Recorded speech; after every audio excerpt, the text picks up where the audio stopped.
How are we doing? How's things? Tuesday has arrived. Tuesday has arrived in the UK. It should be everywhere in the world. Obviously, America slightly behind, maybe. Maybe not. It's Tuesday. I think we've hit midnight, haven't we, in America? So Tuesday is here, and it's pretty much Tuesday for everyone. How are we doing? How's things? I hope all is well. The tea is made, the treasure of all teas, the king of all teas, the Essex Tea. That's what we came for, isn't it? That's what we really came for, to have a cup of tea or a cup of coffee and have a sit down and have a little chat. Cheers. Righty-o, let's get the game screen on before we forget. We're carrying on with a bit more bus. It kind of fits my style, first thing in the morning. Nice chilled out game.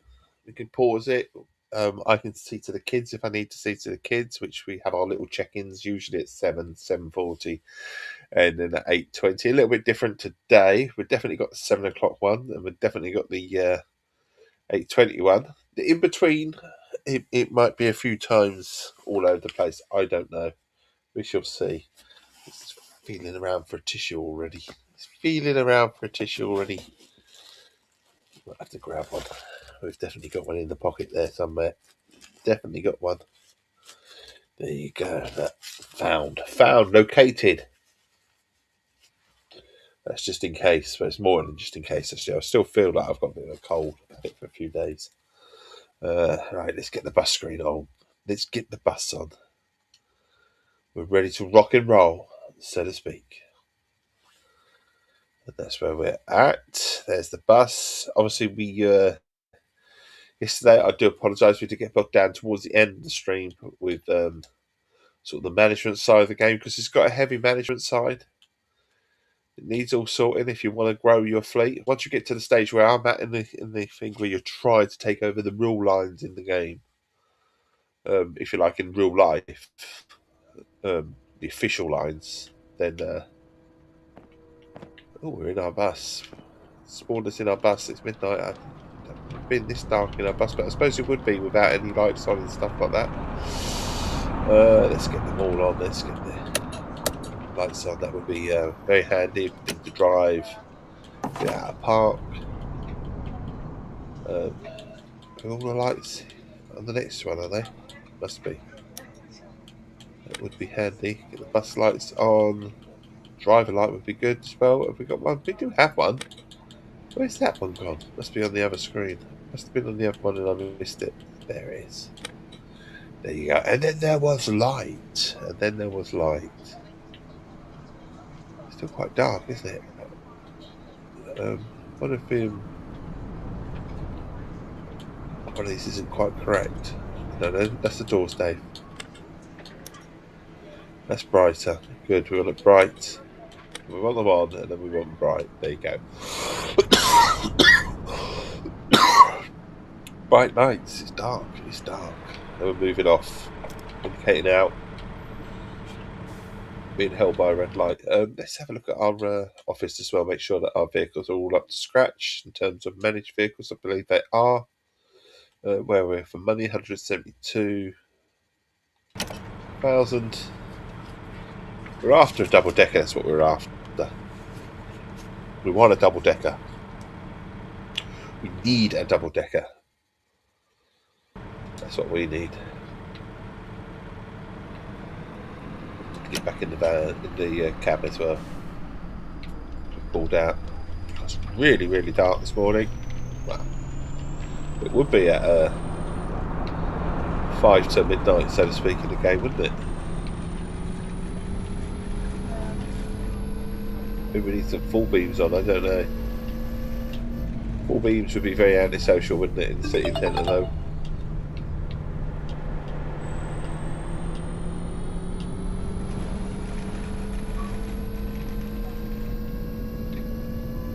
We're on our way.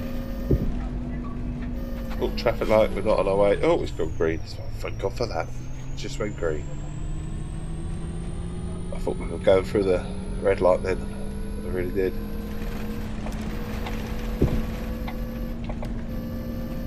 Do you know why we're getting in that lane, or we should be in this lane? So shift into the middle lane and then do Just realised actually we need to go left.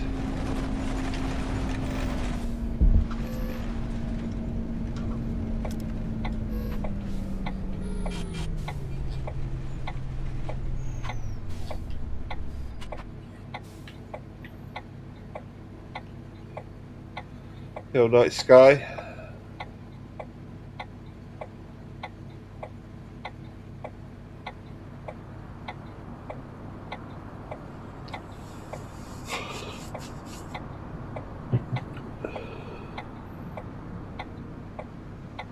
Yeah, and you've got your Essex messages as well. Treasure Holt, Clacton on Sea.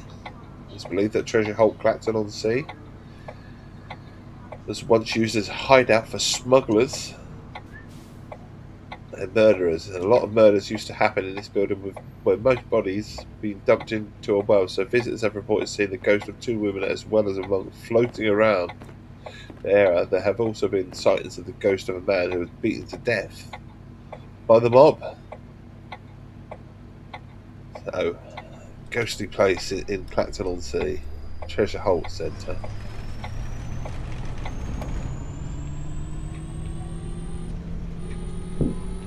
Lützowplatz.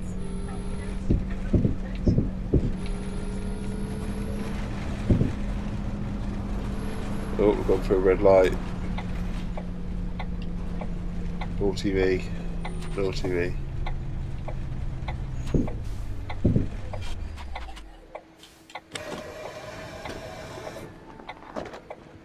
Let's say we open the doors and she paid no attention to actually even getting on the bus, but we are going to have a couple of passengers. Morgen. More than I thought we were going to get.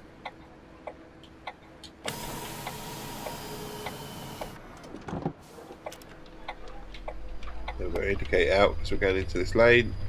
We don't want to do that. A green light. We're on our way.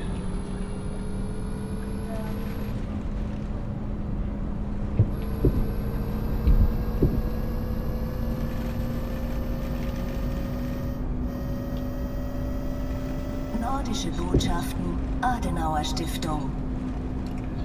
That's where we're going. I'm not even going to pronounce that first thing in the morning.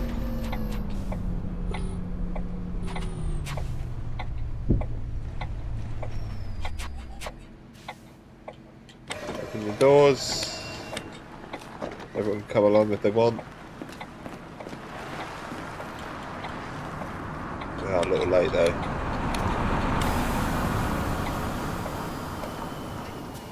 Two minutes late. I can cope with 2 minutes.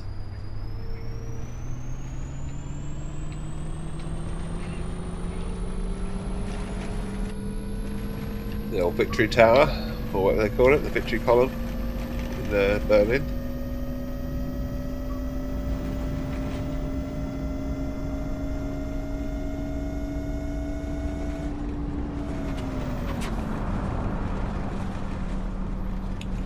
Just careful for the tripods, you might get caught speeding.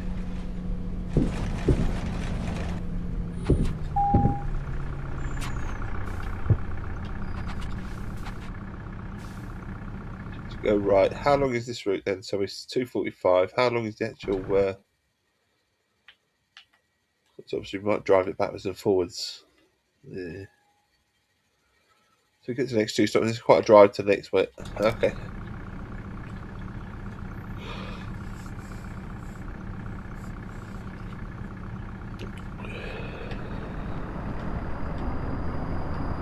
Großer Stern.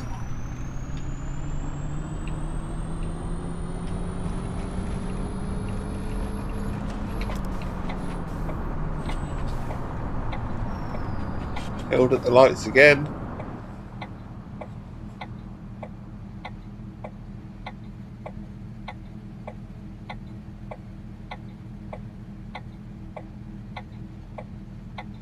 Away we go.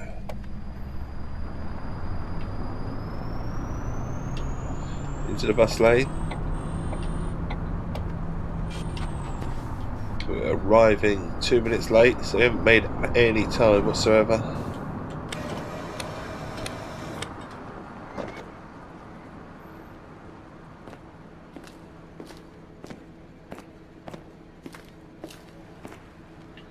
Only one person getting on.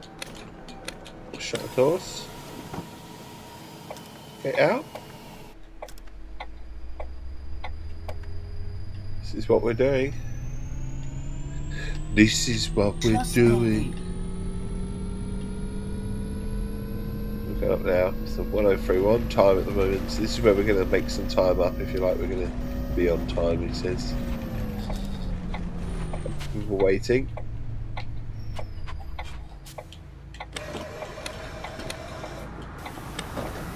All four there. We're directly on time at the moment. Good morning. I suppose it is morning.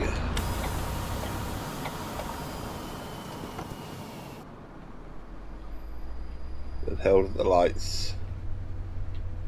Would you say morning in this instance? Or would you say evening? It's a hard one, isn't it? Because technically it's morning. But for some people it's still evening, isn't it? When it gets, well, technically when it gets like 1 minute past midnight, it is morning. But is it really? Because you know, if you're with your mates, you're probably you're going home. Have a good rest of your evening. You know, that's what I would say.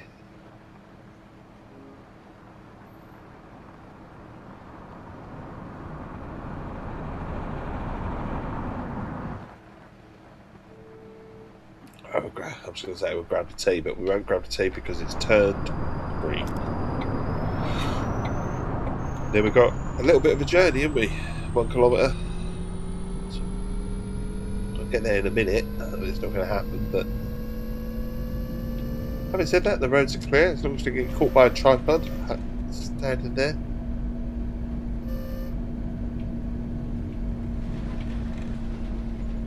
But once you spot it, it's probably too late, isn't it?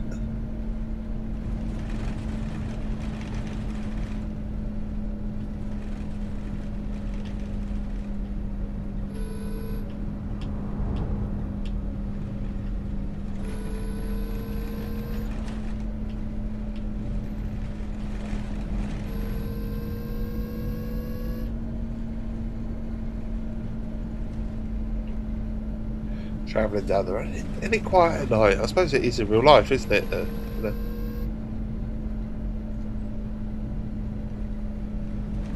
Very quiet though on this game at night. To hear a pin drop. Especially with electric bus as well.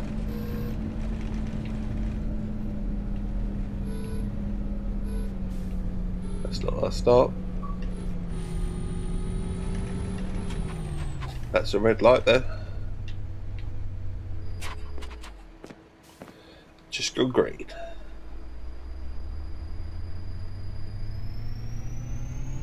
Now we're into the bus lane. I don't have to indicate, there's literally nothing behind me.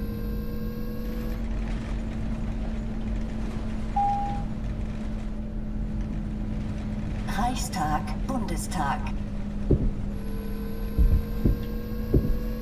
There's our stop. We'll indicate now to know that if there's anyone standing there, that know that we're coming in. We're not just going to go on past.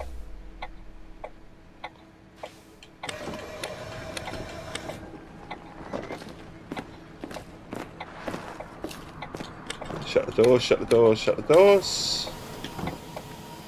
Indicate out.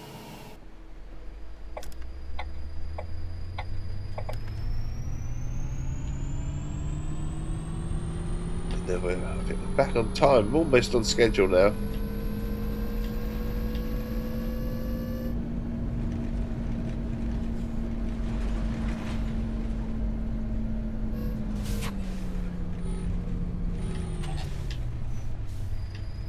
I don't think we were quite through, were we? I think we were technically S- und U-Bahnhof Brandenburger through the red Tor. light then.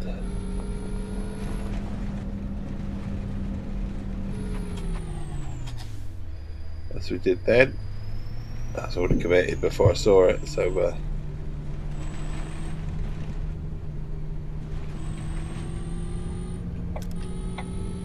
certainly helped me get on time anyway.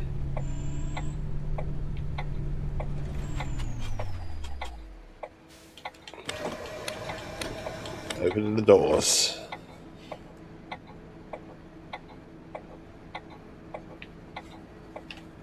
Shutting the doors. No one wants to come on our bus. Oh no, we're early. That's why.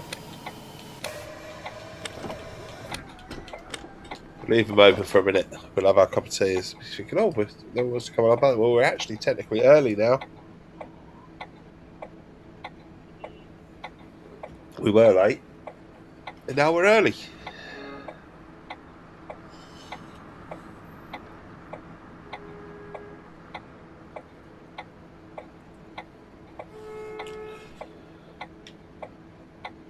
Shut the doors and we get going again.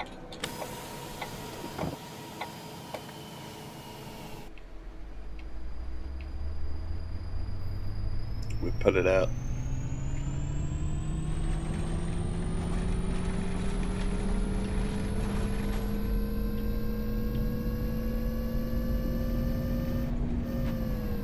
Race on.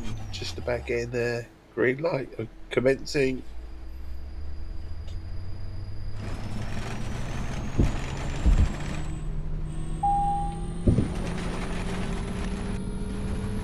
U-Bahnhof unter den Linden. Definitely see Berlin at a different light. It's very nice as well.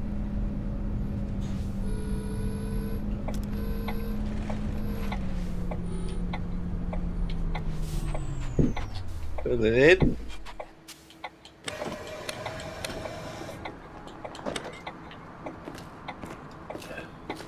Guten Morgen. Eine Fahrkarte bitte. Ticket. Könnte ich das mit meinem Handy zahlen? He can come anytime, can he? Okay. Come on then. Let's pay on the phone.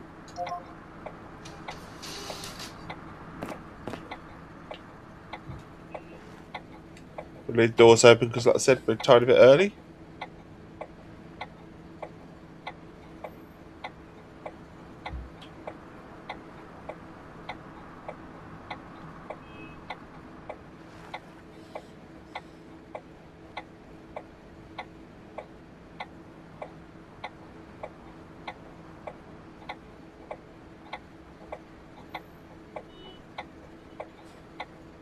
So a chance to open a couple of things that haven't actually opened yet. I really should. I'll get the Twitch screen back on my screen as well. There you go. There's the indicator app. The fire brigade are on their way.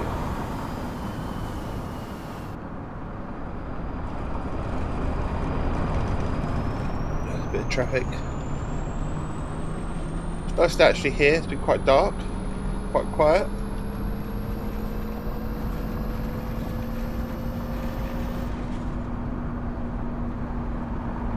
It's too quiet. I worry. Like when I was sort of charge the kids or anything like that, the kids, you know, it's just too quiet in the house. What's going on? What are you up to?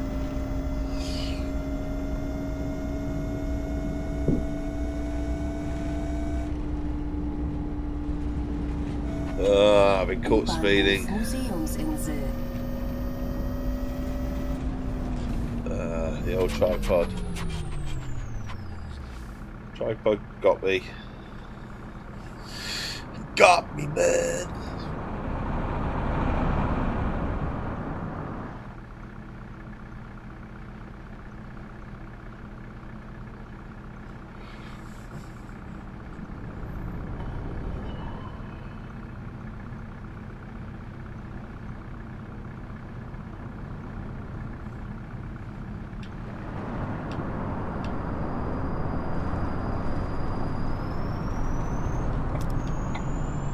Pulling in.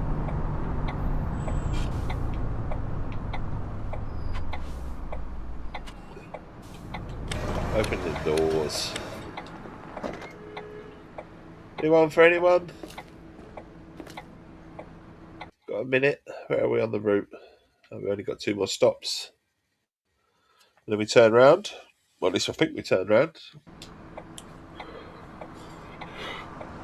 We shut those doors then because we're now leaving.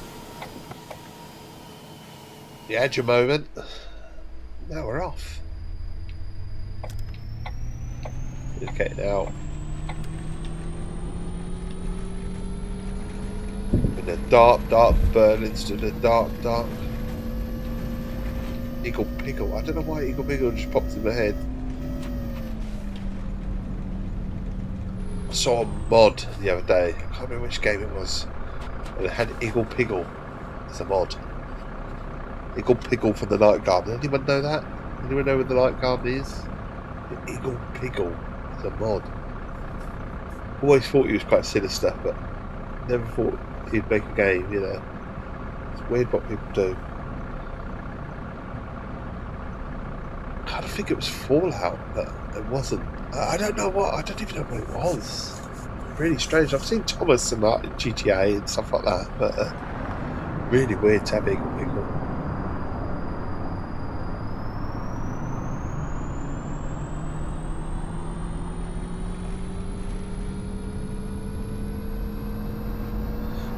Seeing a lot of love for Crimson Desert though at the moment. All the creators are out, aren't they, so to speak, with their TikToks and their Instagrams where go and find this outfit, go here, just go here, right at the start, go here, you'll get lots of help. So it's like, yeah, but I've started the game, I'm like 120 hours in, it's no good to me now. You know? 120 hours in and I feel like I'm scratching the surface, do you know what I mean?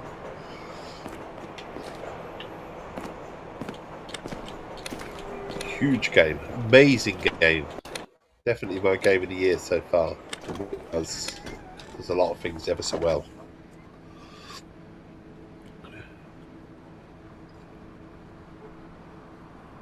We've got to tell you we're going to shut the doors because we're ready to go. We're ready to go. Except it's just gone red. Should move the bus, position the bus. Get ready for that green light. Obviously we've got Roxanne. You don't have to put on the red light. What do we have for green light? We need a song for green light, don't we? The same sort of teacher. I see IGN have mouse PI for 5 at 6. Strange. I hear good things. All bus. Where am I supposed to go? That way. Memhardstraße. Endhaltestelle. Bitte aussteigen. Do they even play any more games? Do they play games anymore? No, I don't think they do. I don't. There is one.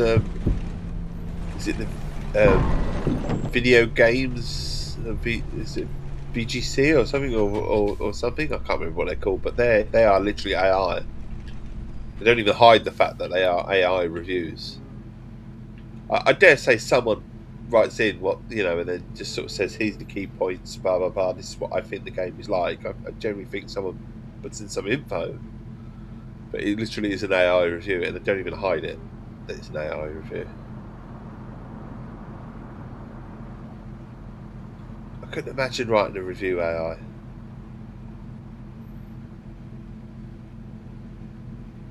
I've used ChatGPT or something like that.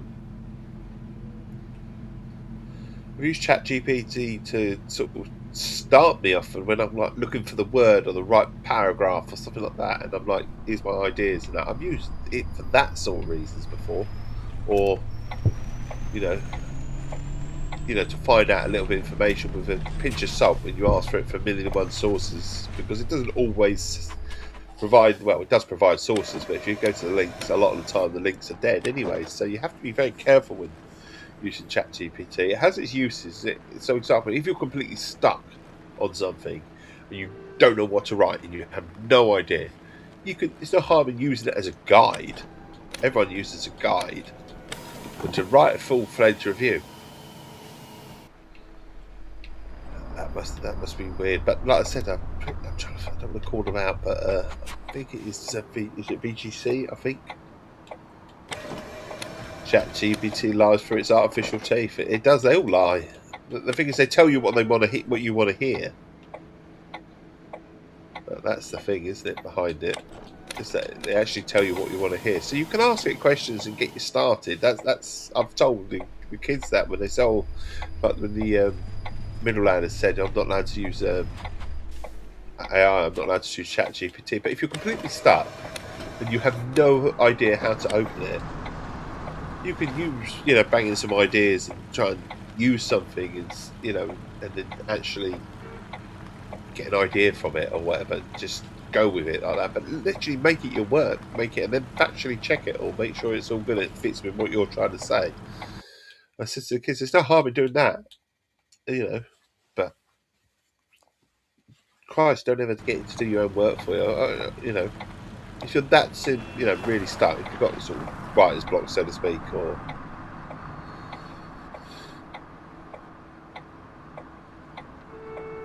literally repeat old lies and never miss. Well, see, I don't know because I don't really use it that much, but I'm not going to say I've never used it. I'm not going to say I've never created my, character or a character of someone, as a a cartoon or a toy box or whatever. Those little trends, I have used it for those little things. But like I said, I've used it to if they want to research a fact about history, and you have no idea what you're doing, and you really don't know how to start opening a paragraph or something of an essay or something. You can use it, but you've got to remember how to use it. It's a tool, and a tool only. It isn't doing your work for you. I mean, I despise it really, but these things have their uses. I don't like the old AI voices and stuff like that. So when you're you can go, tap at your phone and go, "Hey Google," and it'll give you the answer, or as in my case, "Hey ID, can you plot the route for such and such?" I kind of still feel like I want to put it in. I mean, those sort of things, it has its uses, but I think we're going massively over the top now because we went from the gimmick of Alexa with Amazon, didn't we? Which is great, but the thing is, it's now spawned a whole load of things where literally you put your voice into everything, and it's always listening. It's always listening, and they do use your data. For what you're saying, and voices and stuff like that. You've said something in earshot of your phone, and then bang, there's some adverts about what you've just said. It's really, really a weird world. Weird world that we've welcomed in as well, that we've let in by the back door, so to speak.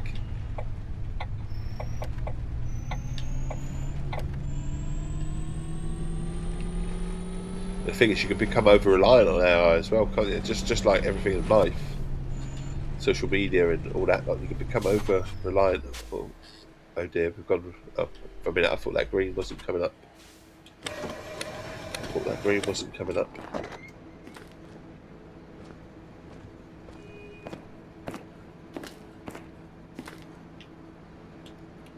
We're shutting the doors. It's more than listening. Sometimes I just have to think something and it pops up on my phone. It is, like I say, even if you haven't pressed the button or anything like that, it's always listening. In conversations, everything. Apparently in the car, obviously with the AIs in the car, I wish I was joking, yeah. Apparently in the car, the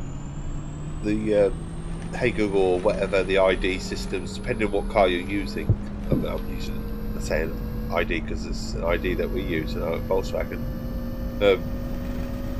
it's always listening. Apparently the whole conversations that you have in your car, the whole time it is literally recording everything you say in its system. Why it needs to do that, I don't know. Like I say, I believe in AI can be used for some wonderful things. It really can. But in our social interactions, stay the fuck out, basically. Because I don't want just anyone can have a conversation with anything, and it doesn't have to mean anything. Or if I want to go on about some sort of product I don't need 101 adverts about it later on. In 2 minutes.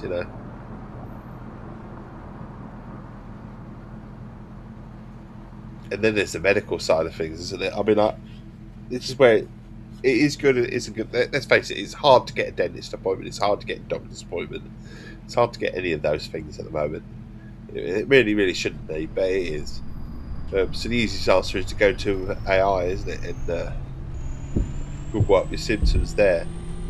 Well, that's all right for, again, a guide, but factually you should not.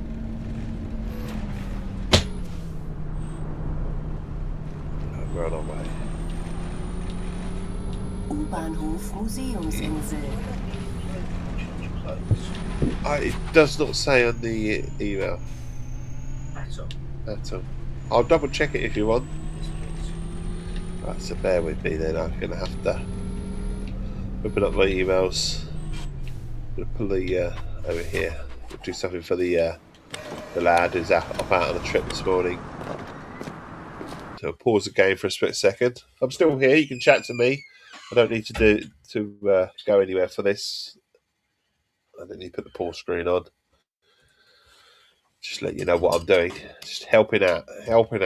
So putting up the old emails. Trouble is, you put up the emails early, you see stuff you don't want to see, and you.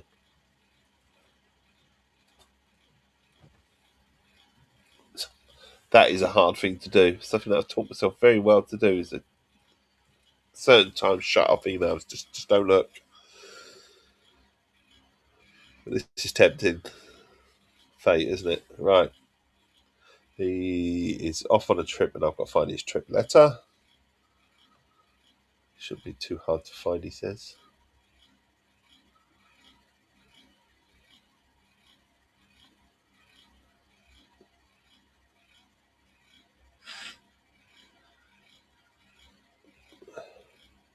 So what's wrong with Mouse PI then, Albie? What is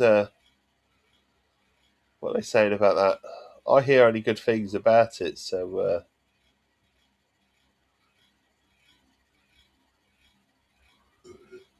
so I'm just looking for this email for an educational visit. That's it. 4 attachments.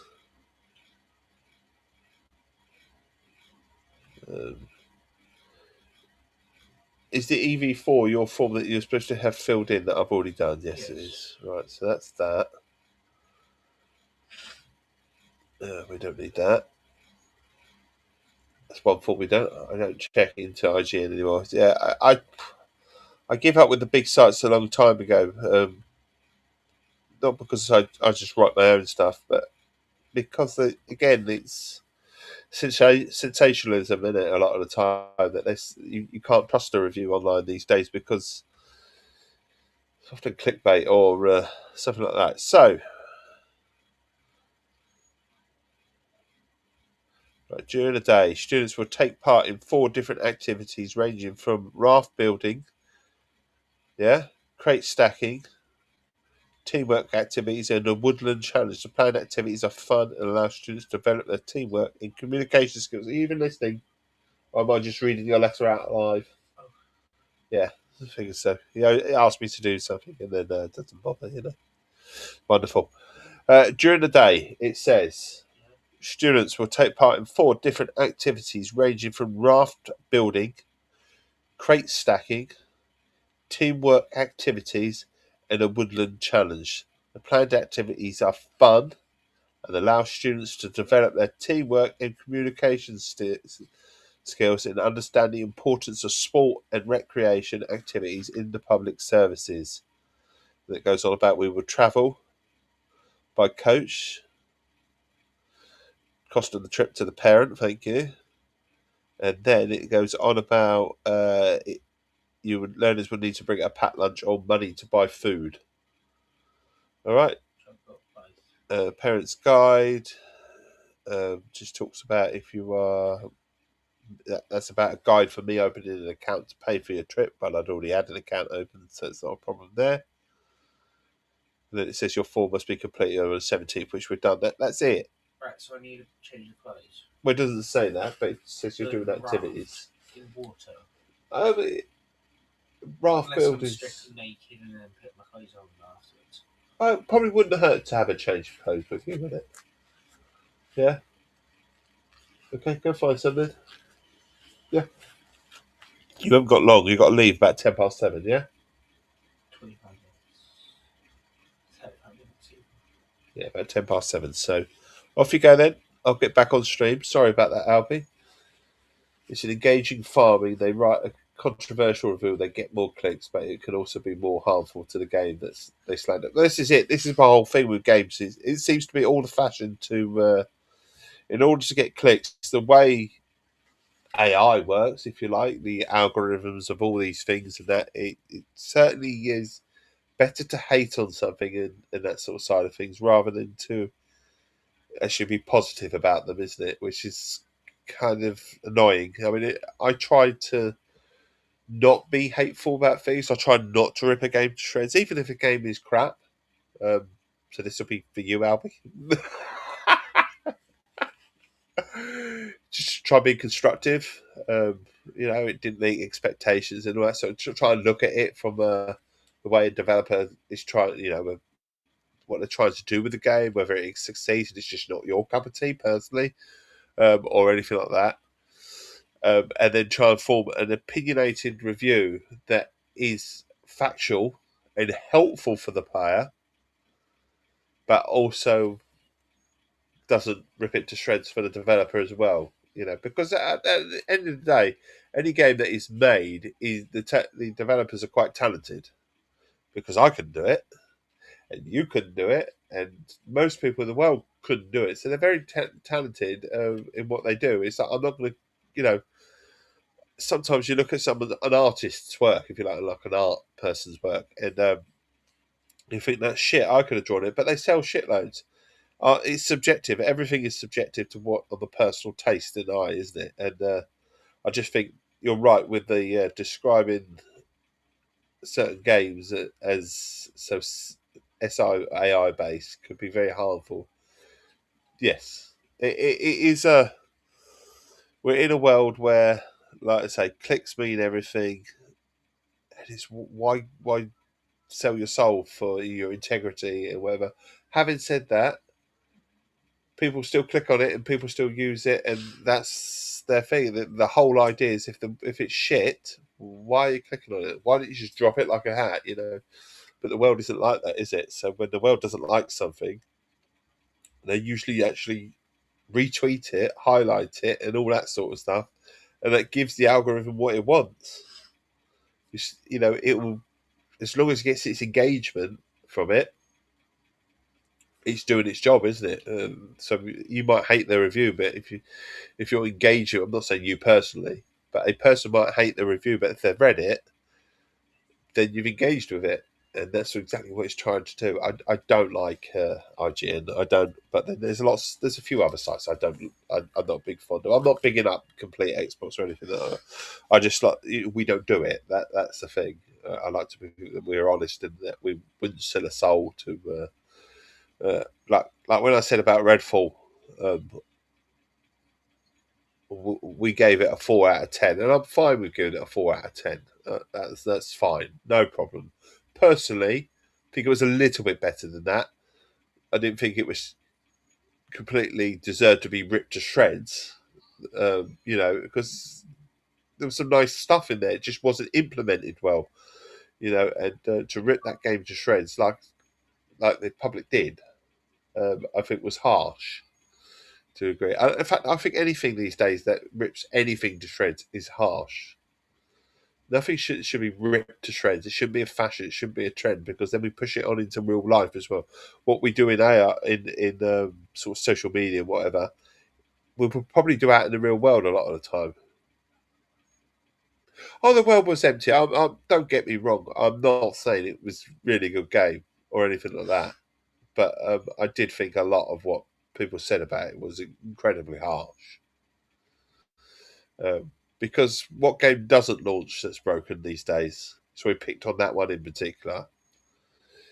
And if anyone went back to Redfall now, I know they've stopped supporting the game in that, but if anyone went back to Redfall now, you'd find a game that is fairly balanced. It's a lot better than what it was at the start. And it's probably a 6 out of 10, which is, okay in my book. 6 out of 10 game is okay. So someone's 6 out of 10 is going to be an 8 out of 10, in some books. It's a bit like Anthem. Anthem, praise. Everyone played it before. They had like a few betas and whatever. Lots of praise for Anthem. Launch come. everyone shat on it.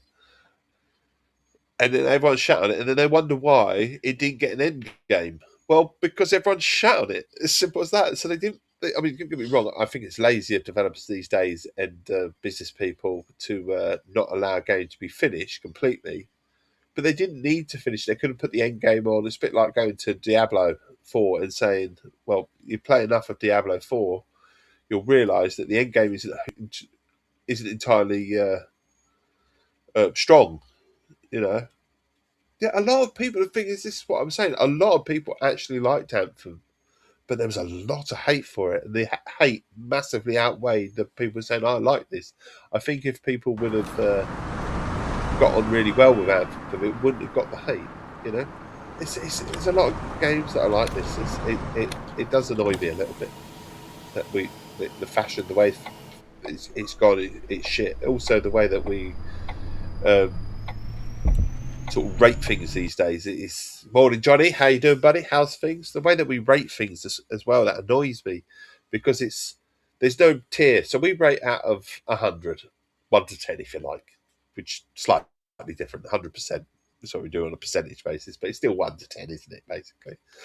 So we go on 10 is like the holy grail of gaming, and people can argue. Well, should any game ever really receive a 10 or whatever? And I think the 10 is fine as long as it's achieving objectives and stuff like that. Developers doing exactly what you can give a 10 as far as I'm concerned. They should be fair, few and far between, but you can give a 10. So you've got the scale of 9, 8, 9 being a really, really cracking game. You know, it's a really good game. 8 being a really good game. And then we've got 7, which is a good game. And even 6 to a degree, it's like, you know, it's going to be someone's good game. 5, you're hitting it as middle of the road. So if a game scores a 5, you know, it's shit. It's shit. But the thing is, we've gone over the top. If a game scores a 6 or a 7, it's shit. If it gets an 8 on Metacritic, it gets an 83 on Metacritic out of 100. It's shit. What the fuck has that got? Where did we get to on that point to say that a game universally average 83 out of 100 is suddenly shit? 83 is quite a good score, you know? But I think there's so much expectation, isn't there? I mean, you must get like the best. We have to be. I don't know. We've lost our way in general about a lot of things, everything. But we pick on everything and we highlight everything and we jump to this conclusion. We jump to that conclusion. No one stops to think. There's no patience in the world. There really is no patience in the world. Having said that, I'm not a lover of games launching and being broken. You're right. I do generally think people hate on stuff because it's the popular thing to do. It seems to be to have an appeal. I blame Simon Cowell. I do. He's the one I blame for this. He made being the bad guy fashionable. The fact that being the bad guy has never been that fashionable. Being the over opinionated guy that needs to be told, hang on a second, did you really need to say that? Was that helpful? Seems to be fashionable, you know, just do that sort of thing these days. So I blame him. So you had a judge of panels, didn't you? So you had your 3 good ones, and then you had your 1 nasty one. And Simon Cowell played that role very well, and it spawned into other shows, and you always got, and then you got one incredibly harsh person that would just pick on it just for the sake of it, for the reaction. And I know Simon Cowell's toned it down a little bit to a degree. But that's how I like it. That's how I like the world. It seems to be fashionable to hate. It seems to be fashionable when the person that gave their opinion that years ago you would have gone, oh, did you really need to say that? Was that fair? You know, think about what someone would you want that said to your daughter or your son or whatever. You know, there are ways of saying things, but in a correct manner, isn't there? And we've lost that. And now we just come out and say it. You know, like I'm going to throttle my son in a minute because he's been downstairs, he's had a shower, he's off out early this morning. With your son, he's literally put the fire on. It did not need the fire on in this living room today. This morning, it's nearly 80 degrees in this room. It did not need the fire on, and he's walked off. And he's left the fire on. Sod.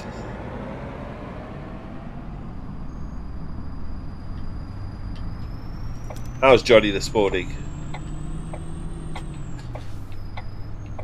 How are you and the lovely Sarah?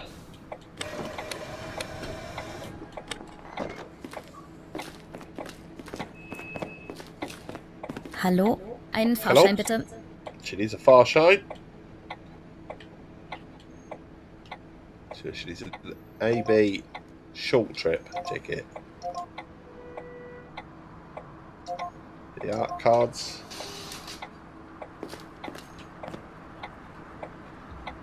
It's just that I just can't take. Oh shit! He wants to come on. Sorry. Just we let him on. He wants to come on. I think he wants to come and buy a ticket. Morgen, ich brauche einen Fahrschein. Sorry, nearly went without you, buddy.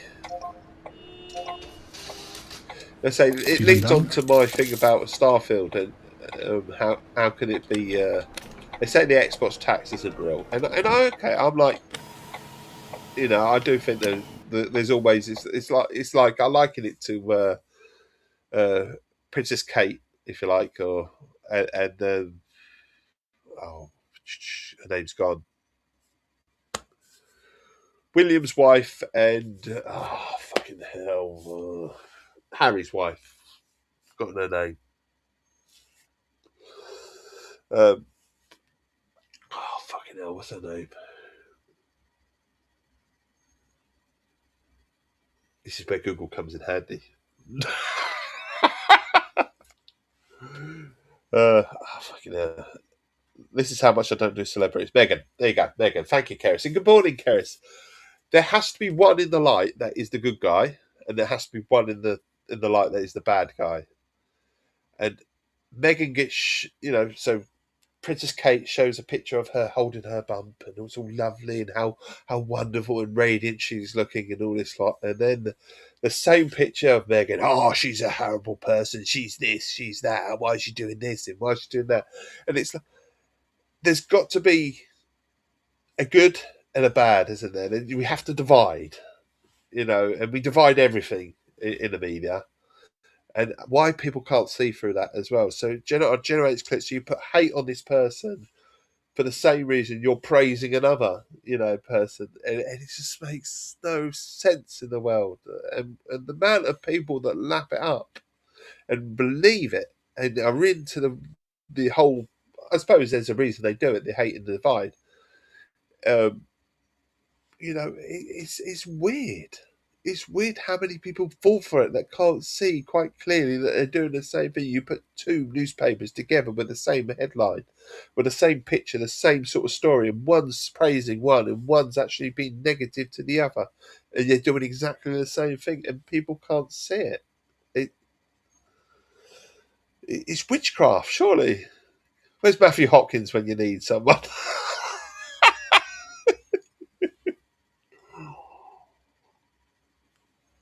But you know what I'm saying? It's weird. It's weird that we can look at one thing and then we can look at the other in a completely different light. It can be exactly the same thing. And that is the world. So you've got immigrants and stuff like that being, hounded on them at the moment. And it's like, how? How could it, why? They help, they build society, they help. You take them away, and what are you left with? Well, I'm not doing that job. I'm not doing that. I'm too good for that job. I'm not doing that. I'm not going to get paid for the. Look, people provide a service, yeah? People come into other countries to do better themselves, usually. That's what the whole idea they're here for. Gordon Ramsay and Clarkson were also centralised that they did. I find Jezza hilarious, yeah, but it's definitely part of a society now. Oh, it is. It's embedded, isn't it? So you had your characters that were a little bit out of the norm and you found them funny. Now it's just gradually become the norm, isn't it? That's what we're trying to say. It's kind of a weird. What have we let ourselves in for? Do you know what I mean? Where it's the norm for someone to give their shitty opinion before they even think about what they're saying. about what you're saying. You know, it's because would you want that said to your daughter? Would you do that to your own son? Would you do that to your cousin? Would you do that to your wife? Even and if the answer is no, why the fuck would you say it? Simple as that. S-Bahn-U-Bahnhof Brandenburger Tor. You know, everyone has these faults, but you know, I'm not saying it's we don't have these little faults of or whatever, but you have to that little thing in your head that says, should I really say this? It's just got off, isn't it? It's off, and we say what we want now, and it seems to be funny as well. Like I say, to do all these sort of things, and oh, it's just banter. Oh, I was just joking when the real sort of comes upon them. It's I don't know. I don't know if I've become an old man, but I certainly feel society has changed. I do. Society in general, where it's just good to hate on things. It's good to be a shitty person in general. I can't even watch those Great British Sewing Bee things as everything is so grotesque. This is the shit person, vote them off. Yeah.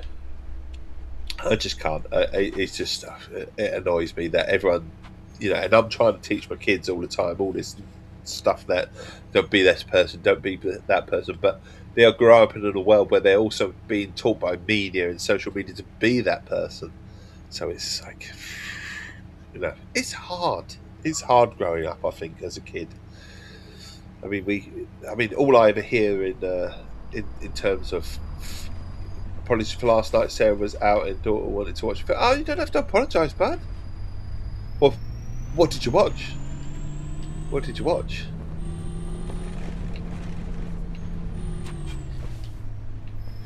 Colts no longer have to recruit people in person. Nah, definitely not. They're there, aren't they? They don't need to do any recruitment work, and it's the media's done their job for them a lot of the time. I logged in and Dave was ranting about Xbox tax like some mad Xbox. I did mention Xbox tax. I went, I do think there is a little bit of, let's say, fanboyism in the likes of IGN and stuff like that. IGN can praise one thing and praise another, but they've gone real shits in general about a lot of things these days. So Mouse PI, as Albie has said, has been hit low scored. There's a few others as well recently, and this is where this has led this discussion about things. It just seems to be popular to be a shitty review, doesn't it, or a shitty a view in general. Yes, champ. You okay? Do you need me to pause? You do need me to pause. Okay. So, as I said this morning, that there was going to be one or two little stops here and there. Actually, it is 6:53. I can probably check in with the youngsters as well while we're at it. So we're going to pause for 5 minutes. So I went to the theatre with the girls. Okay, I'll ask some questions in a minute when I get back. So I'll be back in a mo. I will be back in a mo. Maybe make a cup of tea or chat amongst yourselves, so to speak, as you usually do. You're lovely, you really are. And I'll be back in a few minutes. It just might be more than 2. That's all. Back in a mo. I need swimming trunks.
Sorry about that. That took a little bit longer than I wanted it to. I knew it would.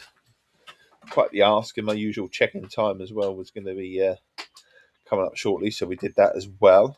Let's put the Twitch screen on. Sorry to bugger off for a few minutes. There's a couple of you lovely people coming, Karis and Johnny, and that side of things. I do apologise, but yes. So what did she see, Johnny? If you're still there, buddy, what did your lovely wife Sarah go and watch then? What did she go and watch?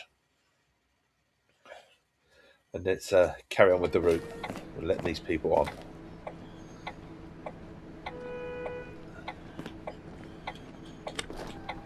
Oh, hang on, shut the doors on him. How dare I shut the doors on him? I can't shut the doors. Am I shutting the doors on him, or has he decided to walk around and get on the back? I think he might have got on the back, hasn't he? There he is. He wanted that front seat, though, didn't he? He wanted that front seat. Priscilla. Cool. Love to tell you know what that was. We watched I Swear. Can't say I've ever seen I Swear. What was that? We watched I Swear. What was that about?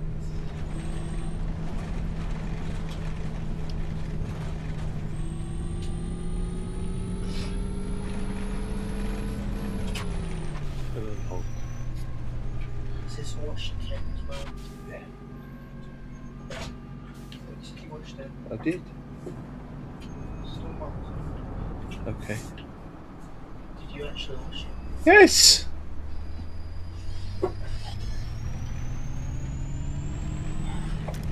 Bloody hell! If you say you watched something, you watched it.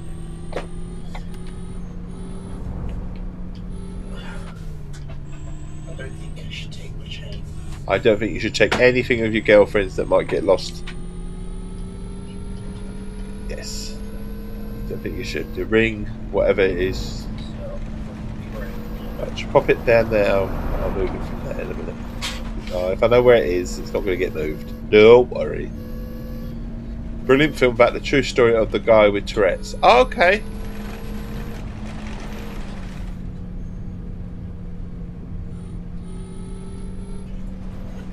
The Scottish guy. What time is Brexit? They could be open now.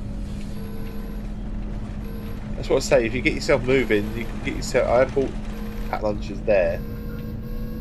There's 2 bottles of water, but if you need anything else, Breakfast. your wallet's on the side as well.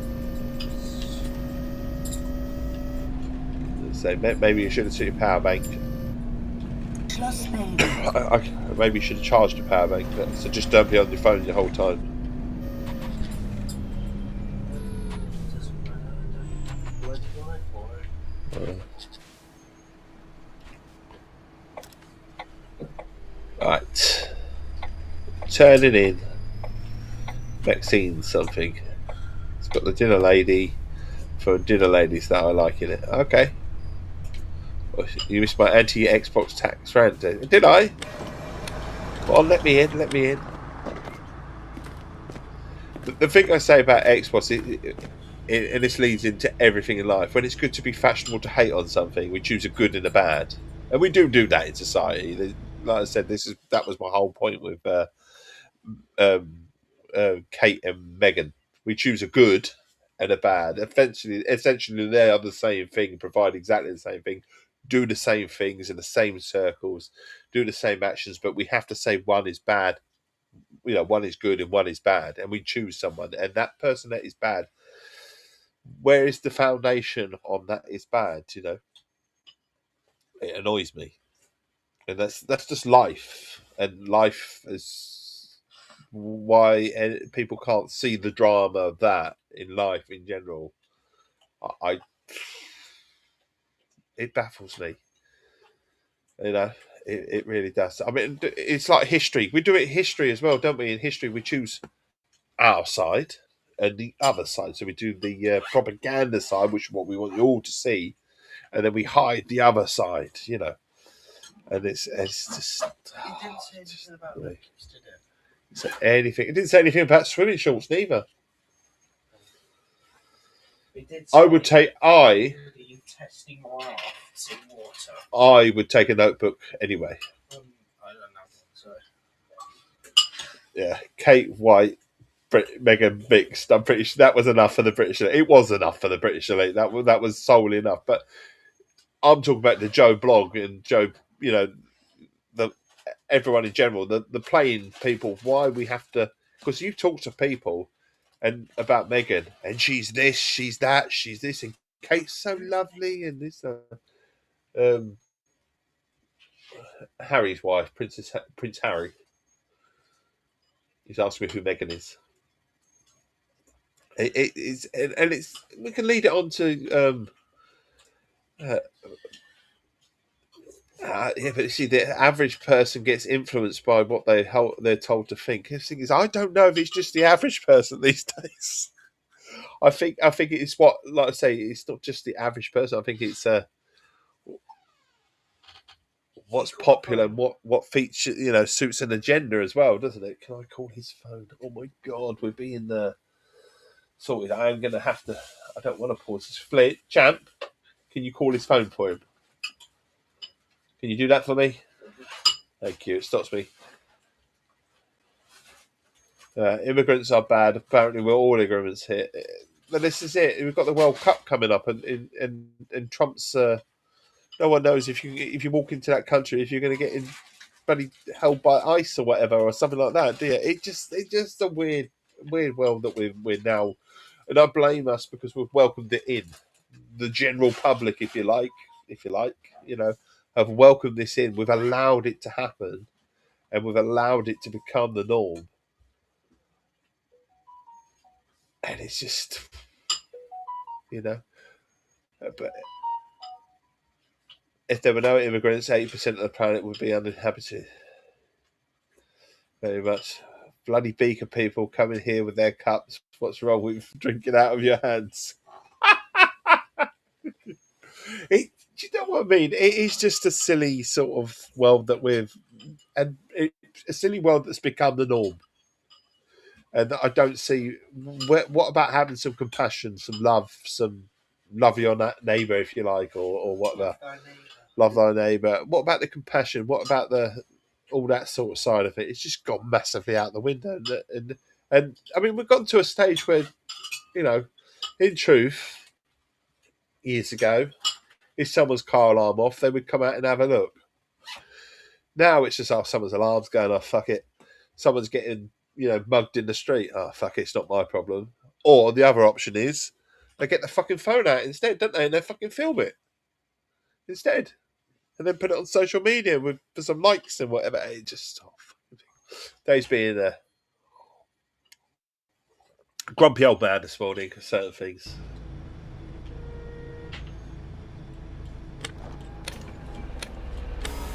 We're off. The grumpy bus is off.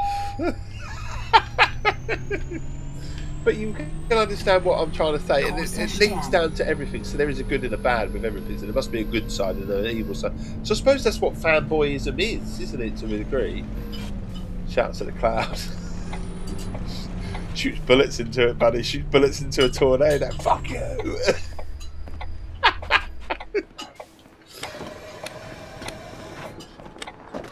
Oh, it's something you can ask for. You need to just. Right.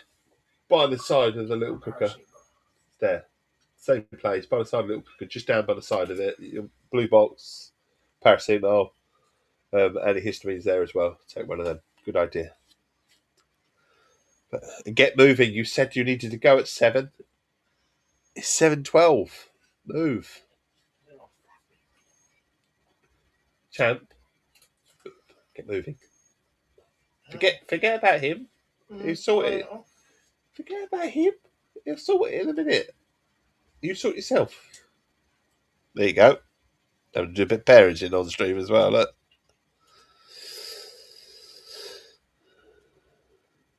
The ones where the Americans are shooting at the sky because of the wind and the fucking complete crap, aren't they?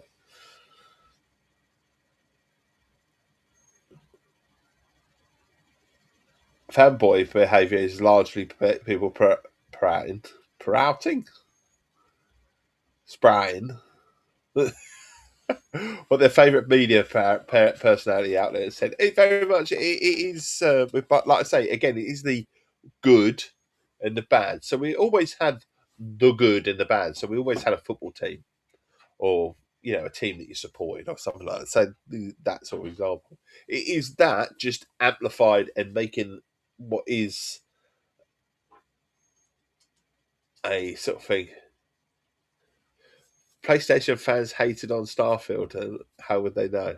I know. We go back to the Starfield argument, if you like. In general, it just become the norm to rip something to shreds, and we must have a good and a bad, and we are stood where we are in that. And it's the same with politics and whatever. It's why people continuously vote Conservative over and over and over again, because this is our team, and regardless what they do, this is our team. And it's the same with Labour. People vote Labour over time, and they're great and they're not great, and they're always great and it's always fantastic, and they stick to it no matter what, and they're just, blinded by a love for. I don't know. It's just weird. I find it weird. Why can't you see the pros and the goods and then come to a conclusion of it, rather than being just like, oh, we must support this person because they can do no wrong. What? Hay fever ones? How many? Just one. Just one. One does you today. One sun and one paracetamol too. Two.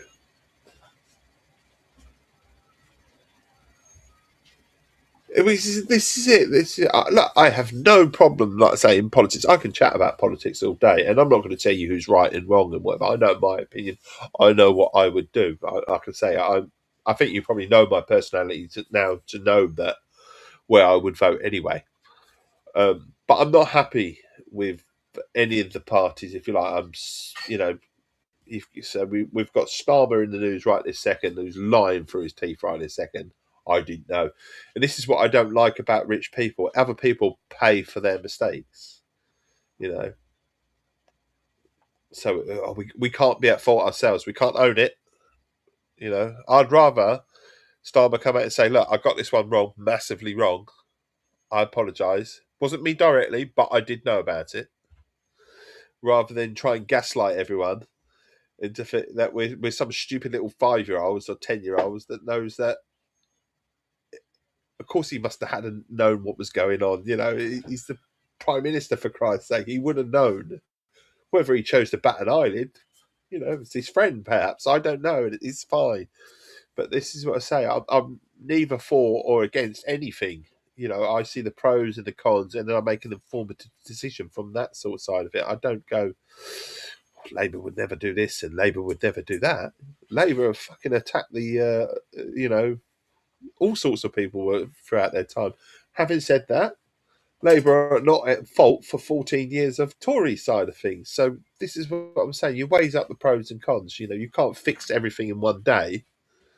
As you say, the world wasn't built in a week or 7 days, despite what the story says. And Rome wasn't built in a week, despite what these so-called fashionables say. It's a weird world that we live in, isn't it? Where we can just go, right, this is we must support them no matter what. Like I say, I'm open and honest in what I believe and what I say,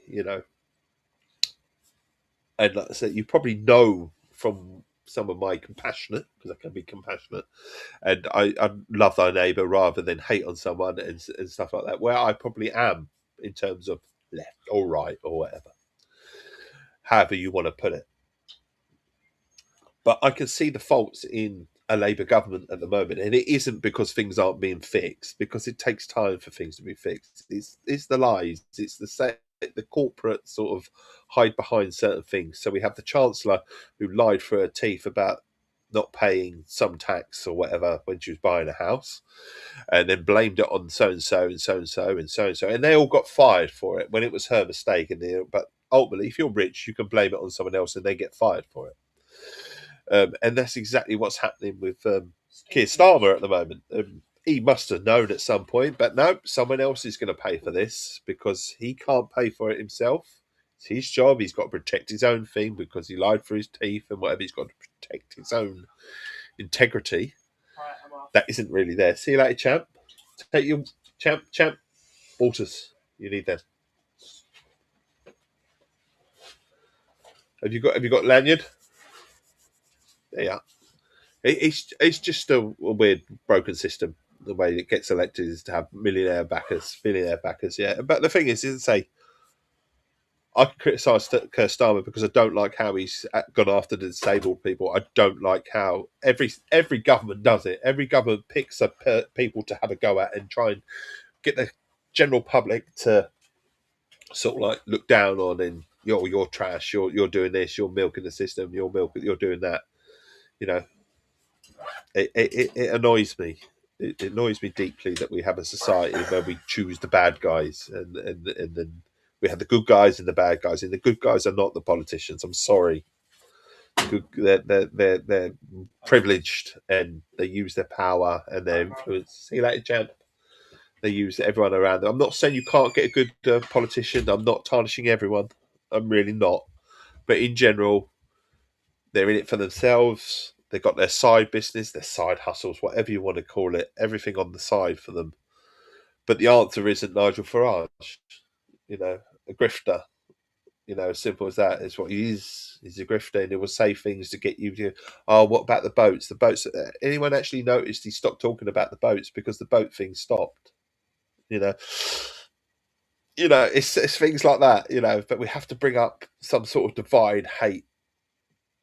You know, into it. It's just a weird world that we live in. You know, a weird world we live in. I'm not saying the world's not broken; it is broken, but it's not as broken as people will believe, as what's being said. Very much so. I'm with you. I'm not a Keir Starmer fan. I'm not a Keir Starmer fan at all. Fundamentally not. Can't stand the bloke. I think he's a lying so-and-so, self-serving. But that's the change that we voted in. Now we've got to let the change happen. And the change is happening gradually. You know, you don't undo everything all at once. Having said that, how he's attacked the disabled and gone after, which is what governments do. They wouldn't go after the people that are avoiding tax, you know, at the time. They just wouldn't do that. They'll leave the country. They hold the country together. No, you're just giving to the backhanders. As I said, I've said this, I think, of the other week. The easiest way you could sort out little problems in society is to get rid of the privileges that the people that can afford it have. So direct debits where you pay in 12 months and, you know, but the ones that can't afford it have to pay monthly and then get penalised on top for paying monthly. It's just I like the Greens. I do like the Greens. It just comes into that thing. Well, you're now into the trouble, if you like, in terms of voting. And again, I'm not telling you where to vote or anything like that. That's the last thing I want to do. You be you, and if you have your strong reasons for being you, you be you. Because fundamentally, that's what society should be. It should be you should be influenced into voting one way or another. You should vote for your own self. Do your research. Vote. Simple as that. It's like I had. I can't remember who he was. Turn up on my doorstep. He was a Conservative MP at the time. He was trying to get into power, and he went on and on about Essex.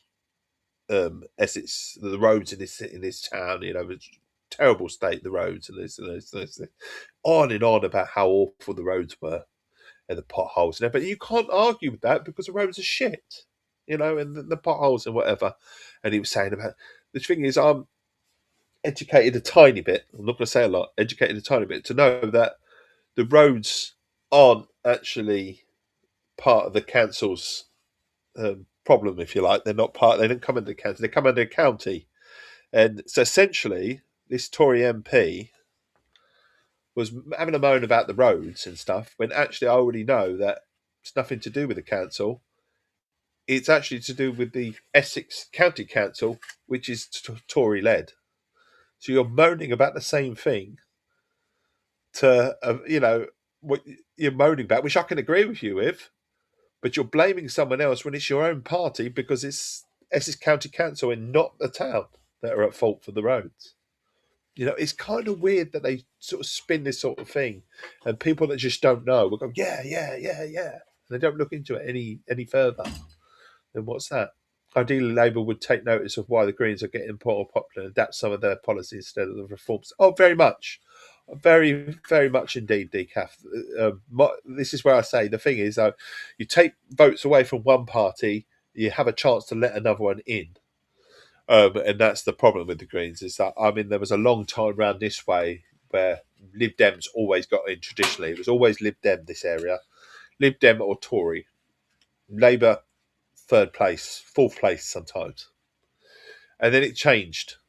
And Labour got in here after persistent. And I was always at the point, well, I can't vote Tory because I hate Tory, so I'll vote Lib Dem, just to keep the Tories out. But at some point, there's got to be a change of that sort of method, hasn't there? There's got to be a change where at some point we go, no, I'm going to stick to my guns and I'm going to vote with who I want to vote. And eventually, and Labour got in here, but now you've got that same problem with the Greens. I would like to vote Green. There you go. I'll tell you that. Handheld it live on stream. I would vote Green. But would that be negative towards maybe say Reform getting in or Tory, because that's a vote taken away from probably the party that would keep said party out, if you know what I mean. It's hard, isn't it? It's a hard world, and a lot of people just don't take it seriously enough.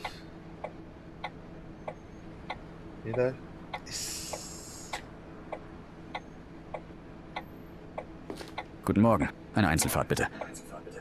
I think Lib Dem shot themselves in the foot, didn't they? So for all the youngsters, and my son would vote Lib Dem, and that's fine. My son would vote Lib Dem, but he won't vote Lib Dem, and there's a reason he won't vote Lib Dem.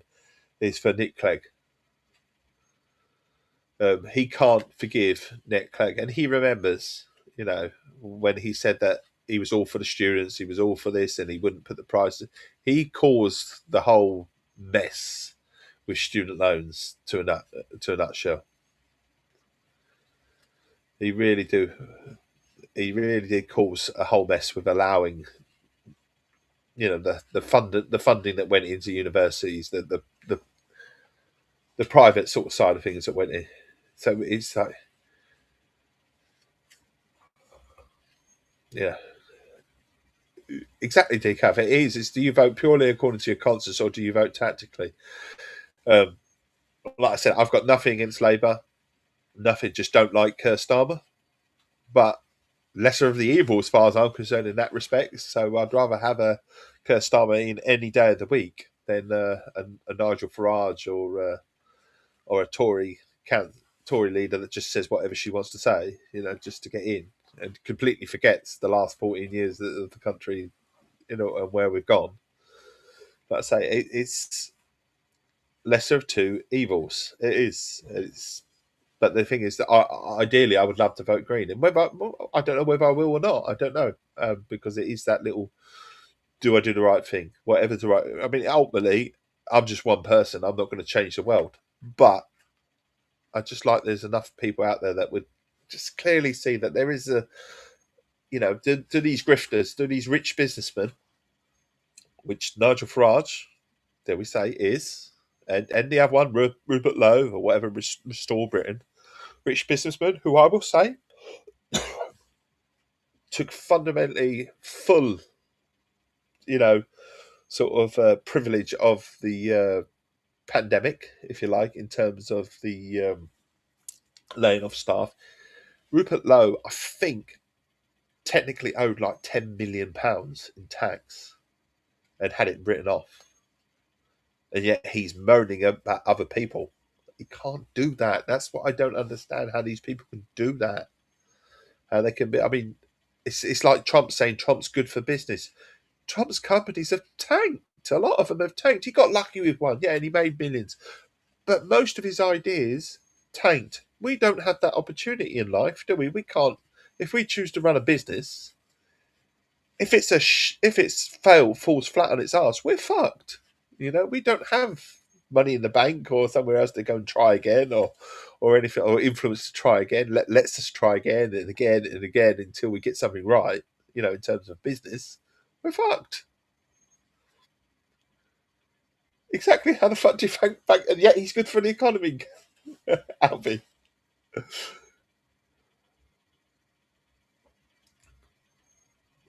You would like to vote Green, but it's between Lib Dem and Reform, and it's like I say, it becomes a tactical side of things. It is. You've got to use your noggin to a degree, but at the same time, if you constantly keep voting the third place, don't vote for the third place, they won't ever get in. So it's a hard choice, such a hard choice. It really is when it comes to voting. But people just don't take it seriously enough. They just go, "Oh, nothing will change." Oh, fucking hell, front of the life at me. Berlin AB's probably standing there for ages watching me rant. And like I say, Keris, this turned from an Xbox tax thing. It didn't. The Xbox tax come into this side of things. My area is always conservative. It feels like my opinion doesn't matter, but I still vote. Exactly. I think you have to vote. It's the thing is you're always told, well, Tories will look after your money. You know. Really? Okay, they looked after you personally. Have they looked after you?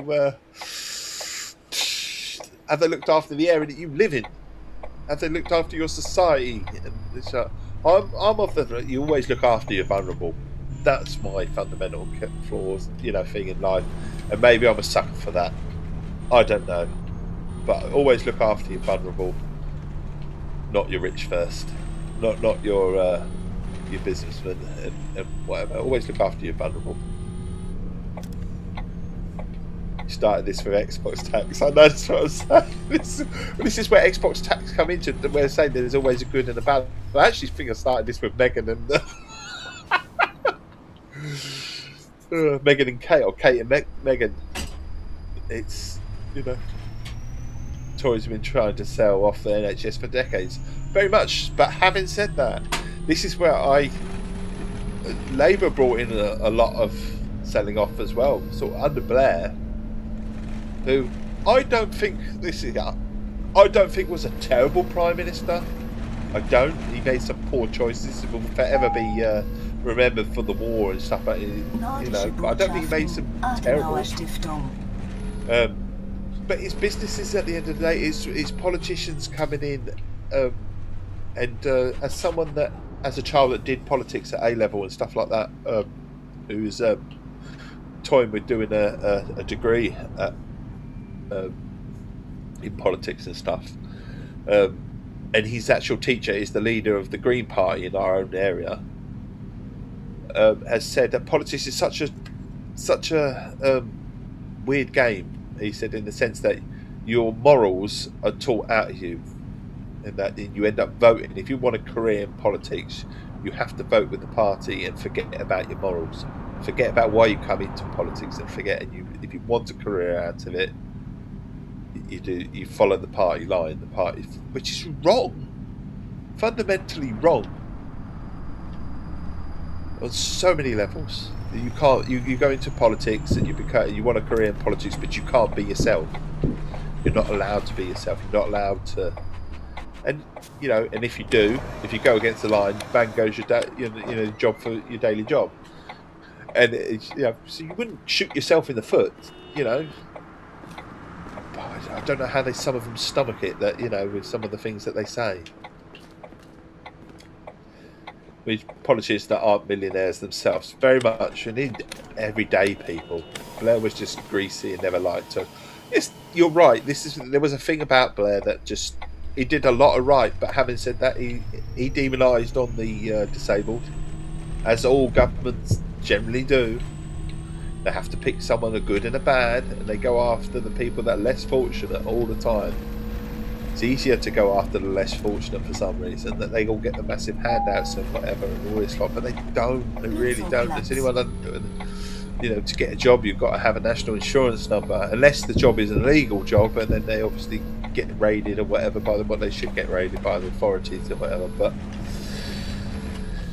there's always this thing. It's easy to get this, and it's easy to get that. Like the disabled thing, PIP, for example. It's easy to get this. The document is like about 60 pages long or something, you know, and you can't just get it. You have to provide doctor's reports and all sorts of things. It doesn't come for free. It doesn't come just like it comes with a lot of hard work where they make it so hard to claim that actually people don't fucking bother. You know, that's more of what the true side of what PIP and the disabled side of it is, that you get some disabled people that can't be bothered to even claim half the time because they don't want to get demonised, they don't want to get this, and they don't want to get that, and they're taught that they're a burden on society, and then they feel it themselves that they're a burden on society, and then it leads to the point where they wish that they were dead or something like that, and that's awful. It really is.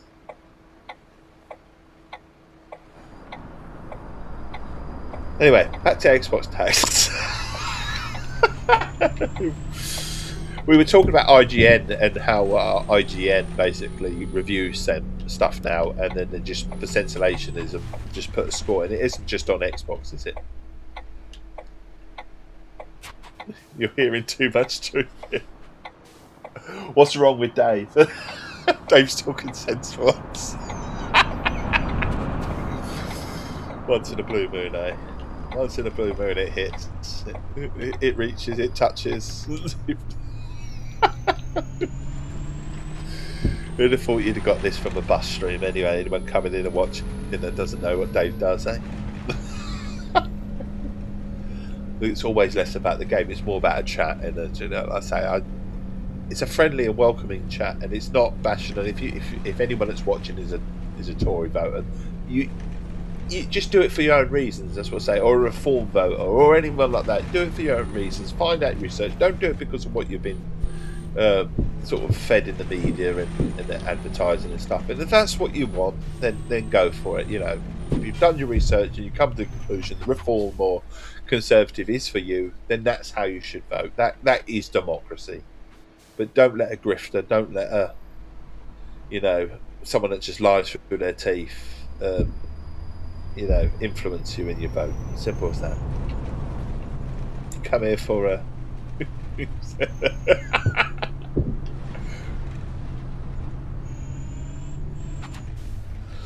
decaf, right, got to get out. Always nice to spend some time with like-minded people, so thanks for being so open about your political views. I couldn't agree with you more with everything you just said, Dave. Have a lovely day. Yeah, you're all the best, buddy. You take care. Thank you. Well, it was IGN giving all the human eye can't tell the difference between 720 and 1080 during Xbox. They've always been dreadful. It's one unless it's a video that Jim Trinker did. Yeah, I say, I just think in society we have a thing where there's a good and the bad, and we just can't, you know, see the good and the bad. You know, look at it from different angles. That's what we're being fed. I remember when I first had my opportunity to vote, I was going through all the party websites, and the one which made more sense is Guess Please. One that makes more sense would have been to Labour to you, I would have thought. See, but the thing is, even with Labour, for me, Labour have come away from their roots over the years to very much where we can't get in power if we're seen as left. So we have to be central to get into power, which is what they've done with Keir Starmer, isn't it? Ultimately, fundamentally, we wanted to get in power, so we've gone central. The Labour Party was a socialist party originally. It wasn't Labour, was it not? Was it Green? Because you always talk of being a loony if you're Green, but I fit more with Green than I do the monster raving loonies.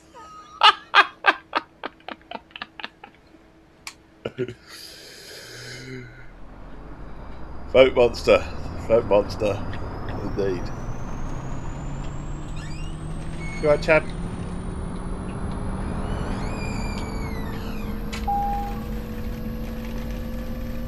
But I say, you know, if I've caused offence, because I'm not meaning to cause offence, you know, generally, I'm just saying if anyone is a Conservative, Tory voter, or reform and stuff like that, just do your research before you cast that vote. And if it's still a party for you, and you've found out everything you need to do, be objective. You weigh out your pros and cons. Look at what's negative about them, and generally believe what's negative about them, because it generally is.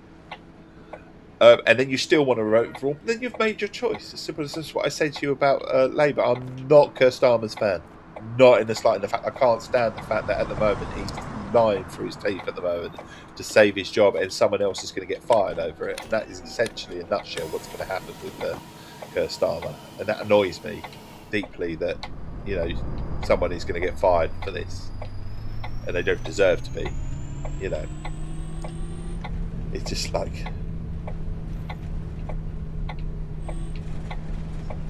You know, so I'm not Keir Starmer's biggest fan. I can't stand what he's done to the disabled. You know, but lesser of two evils, maybe he is. You know, would I prefer another party in? Yes. Would it be green? Yes. Will they get in? No. And that's the thing, isn't it? I like his position on not following Trump. Yeah. The others have been for and against all the time, backwards and forwards. He's been quite clear on that from the start, that we don't want to get into a war that is nothing to generally do with us, and ultimately it's just about America wanting oil, basically. As simple as that, as usual, you know. Vote monster raving. But I would say the same for America as well. You've got this person, that person, Trump or whoever it is on the other side. I have no idea because we don't hear anything about him. Weigh up your pros and cons, and if Trump's still for you, despite some of the things he says, then vote for Trump. It's democracy at the end of the day. That's how you should do it, not be influenced by what leaflets come through on the door and telling you to do this and that. I mean, it's like I think, for example, one of the reform councils that we do have a council for in the UK in reform. One of their things was they promised that they would do away with council tax, or they certainly would raise it, and it's gone through the roof where they are, and now they're blaming everyone else for doing it. But they're in their power to change the council tax in that area with up or down, or do what they want. You know, wrong, very wrong. Labour promised that it wouldn't go up. It's gone up, but you know. Wrong again. Don't promise stuff you can't keep. Don't say stuff and say I'm kind of happy just saying it. If everything has said and done, you still want to vote for Trump.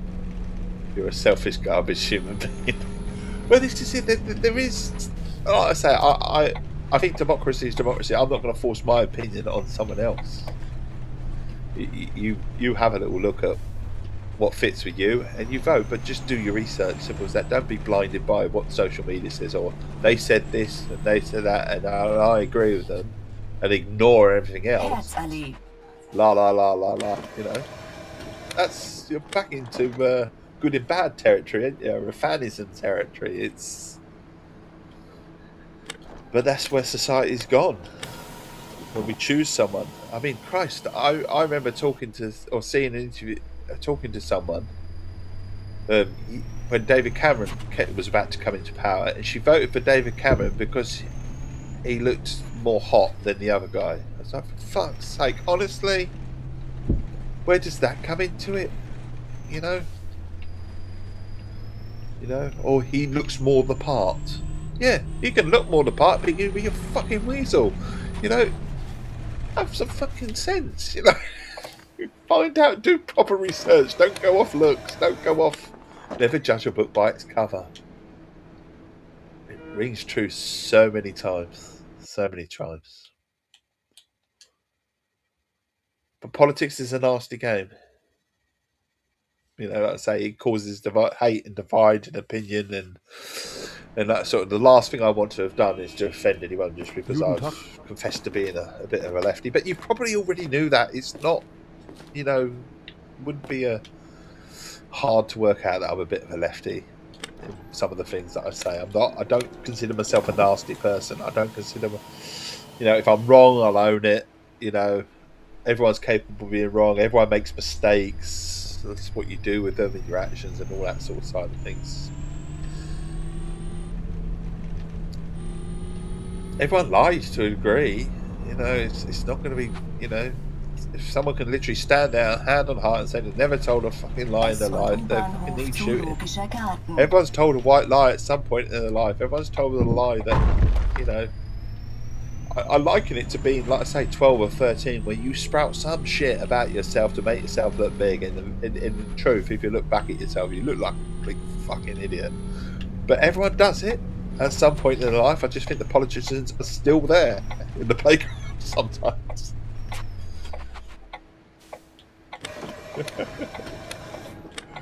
Never told a lie, a lightning strike. Morgen. Einen Fahrschein bitte. Everyone's done it, you know, and I say you learn from your mistakes, and I try and teach the kids this, that you're allowed to make mistakes. You're young, just don't make them when you're older. Don't make the same mistakes. When you make a mistake, learn from it, build from it, grow. You know, who thought you'd come to Dave's TED talk, eh? Fucking hell. Supposed to be escapism, as Albie says. It's a nice chilled morning. We end up talking fucking politics all morning. But I feel that I can do it. That's the thing, because I generally, you know, and this is from the bottom of my heart, I don't want to cause offence to anyone, you know, whether it be American Trump supporters or anything. Just do your research, and it's the same with any reform or conservatives. Just do your research, and if it's still the party for you, go for it. You know, and that's honestly from the bottom of my heart. I'm not going to judge you, as long as you've looked and you don't sprout some obvious lie. Then it's fine. It's fine. Like I say, no party is going to fit entirely with what you want in life. Everyone's going to have a slightly different view. Every party's going to have a slightly more. Don't agree. You have to tick the box and see what you agree with, and are you comfortable with all the stuff that is not so great, you know, and then go for it. Just be you. Like I said, I'm openly toyed as to where do I go, where do I put my vote, because I know where I don't want to put my vote, but that's me. You know, I do think the whole system needs changing. I'm not, you know, against that. Like I say, you can look at any party and go, well, I agree with that little bit. I think you generally can. You can look at any party and pick. Yeah, I agree with that little policy. I agree with what they're saying there. It's just whether you agree with everything else. No, you know, so you don't vote with them. Guten Morgen. Eine 24-Stunden-Karte bitte. Wie viel kostet das? How much does it cost? We'll find out, AB. I like your t-shirt. It's very funky. It's very funky. Single. 24-hour ticket. Anyway, enough of that. How is everyone doing this morning? Danke. Have you got off the roller coaster yet? How what you've been playing? Go on, let me know what you've been playing. I'd love to hear what you've been playing. Are we still on Crimson Deserts? I'm deeply offended. And like I say, I'll own it. I'm sorry if I've caused any offence. I generally mean that. It's not, you know, I'm not telling you anyone what to do in any stretch of imagination or anything. I'm just being what it is. Bugger all lately. You've been too busy renovating and all sorts, haven't you, Johnny? Bugger all indeed. Has it felt good, or are you feeling the cravings now? Or are you thinking, oh, shit, I need to get back to it. I need to have at least half hour, do something on the go. The power of the console compels you. We played some Mouse PI yesterday. Really enjoyed it. Go on, give us your overall feelings of Mouse PI then, Albie, and not IGN's, because I've heard so many good things about Mouse PI. Needs something, he needs something, Johnny needs something, even if it's 10 minutes, say 10 minutes on the snooker or something like that, just need it.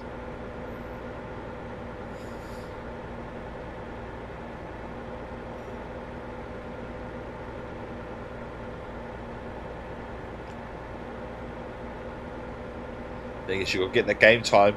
You got to get that game time back for Forza Horizon launch, haven't you? And have you sorted out your game share yet, Johnny? Did you use the guide? Did you get it done? It's like, no, because I didn't even switch the Xbox on. And also, Keris, I don't know these things. But is there a sort of a way of doing game sharing on PlayStation? I'll do it tonight. He says I'm going to have 5 minutes on the Xbox. I'm going to do it tonight. I'm going to do it. I love the art style and how it can look retro. Yeah, crisp astounds me. Yeah, I think a lot of people like it. So you can game share on PlayStation. How would you do it on PlayStation? Because Johnny actually asked me if you can do it on PlayStation. I'm pretty sure there is a way. The only gaming Johnny's done is watching you. Sorry about the political rants. I do apologise. I don't mean to go on. I game share with my kids because I have I have 2 PS5s. Okay, and how does that work, Keris? Is that the similar sort of thing? You set one to another one's console and then one to another. Does it work the same way? I have always wondered. Like I say, Johnny asked me and I couldn't answer him. GLB Keris, we have 3. Here they are.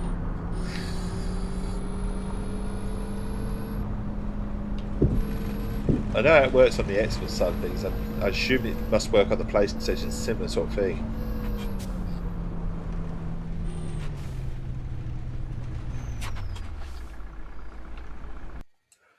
It made me chuckle after what we were discussing yesterday that there was a Steamboat with Willy written on it. I really don't know how that game, the art style and stuff has not got past Walt Disney, but like I say, maybe they don't own the rights to it all and the trademarks and whatever.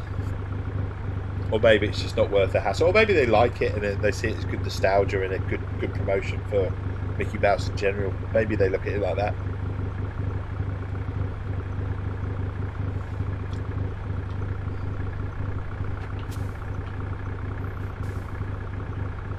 Steamboat Willie is now public domain since 2024. Oh, no one's picked it up. Okay. Yeah, I like the fact that it's doing that. Same as Xbox, really. You have person X and person Y set up at their console as being person Y's home console. So essentially the same guide, Johnny. The guide that I sent you, just do exactly the same for PlayStation. There's a settings there to do it the same.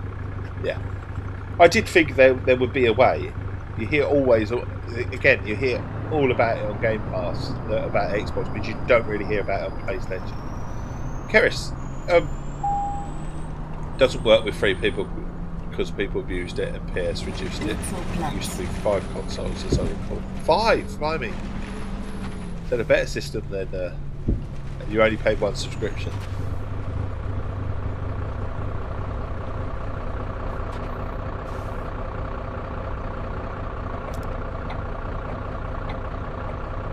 That's a good question as well, Johnny, because again, can't answer that one. Just know from the Xbox side of things.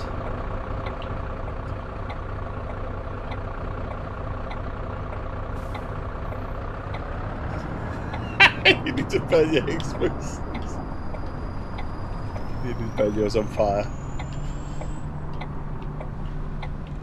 There you go, Johnny. It works the same way. I kind of figured if one does it, then the other's got to do it. Otherwise, they're missing the trick there, aren't they? I only have 1 PS5 in my house, and at the moment I still need to reclaim it. It's up in the lad's bedroom at the moment. He nicked it just before Christmas when I wasn't well, and he's not giving it. He says, well, you're not really playing it. You don't really play it a lot anyway. But Keris, honestly, I'll ask a question here, because I am toying with the idea. It's not more than toying. We still keep having these discussions. So of not changing complete Xbox or anything. Complete Xbox will always be Xbox with the odd PC review and maybe a Switch review if it's coming to Xbox. So there's talk of it coming to Xbox. Yeah, so it's exactly the same as Xbox, Keris. The only click you have is, but most games these days have to be online to play them. So I assume that would be the same with PlayStation. It really doesn't, change very much, and we live in a much better same as it. But we live in a world where, like I say, we would say Xbox was. We talk about the Xbox tax here. Xbox was heavily criticised for wanting this with Xbox One, or and it's become the norm. It is little bit hypocritical to a degree of the whole gaming industry, to a degree. Having said that, I looked at the whole thing of what Xbox does and Xbox. I saw an article and I thought, is there some truth to this? And there was some truth, but not everything. They said 20 things that Xbox has brought to gaming innovation, and I think only about 5 of them were technically from Xbox, but 20 of them are claimed from Xbox. And technically Xbox Live is obviously not the first. It's not, because we had a few others beforehand. And like I say, I played on PS2 with Daft, so they weren't the first.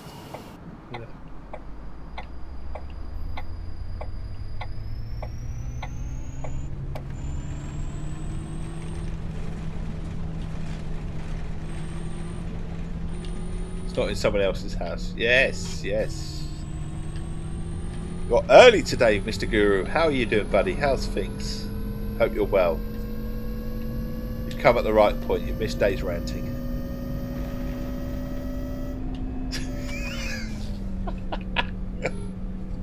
Politician Dave. Dave for Prime Minister. I did feel like I was going off on one. I do apologise massively.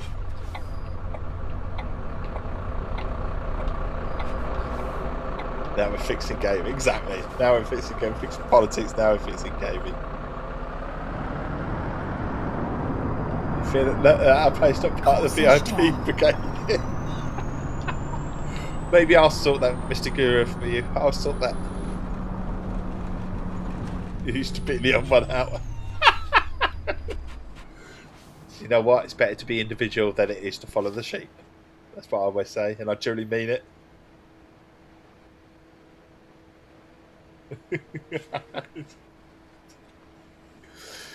Oh, very much. This is a gang. I like to feel that we are not the sheep, the followers. You're one of the inferior followers.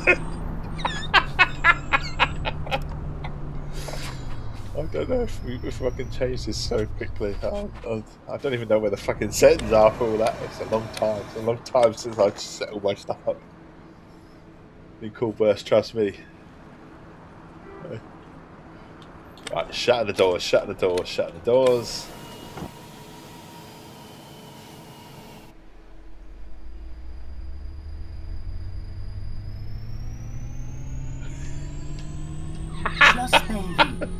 See, Albie? There's a good and a bad. You're all lovely, honestly. That was in reference to what we were talking about earlier. There's always a good and a bad, no matter what,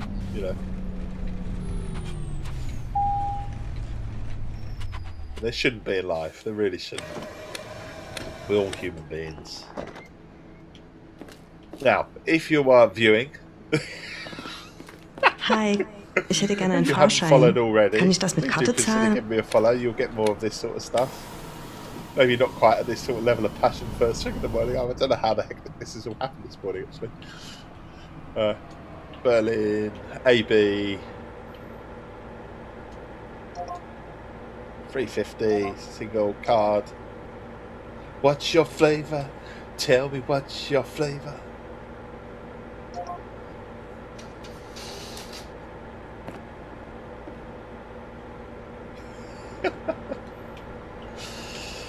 Oh god, right.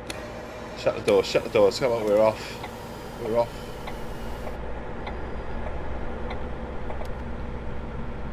All good here, buddy. I don't think I'm bored. I hope I'm not bored everyone. Lightly spaced. Tickled. Tickled a little bit.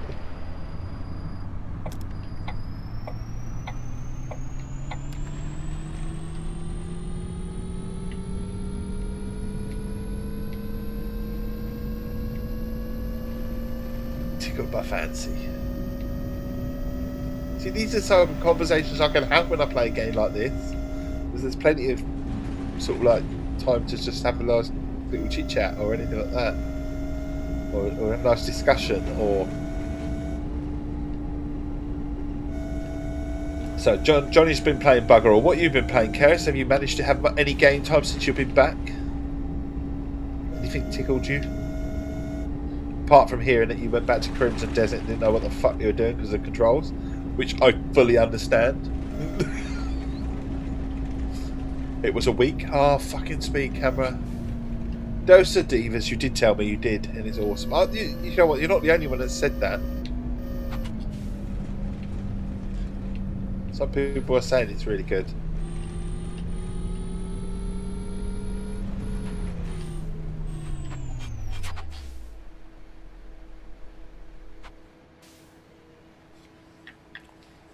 First world problems right there. Being overwhelmed on games. Oh, very much. Very much.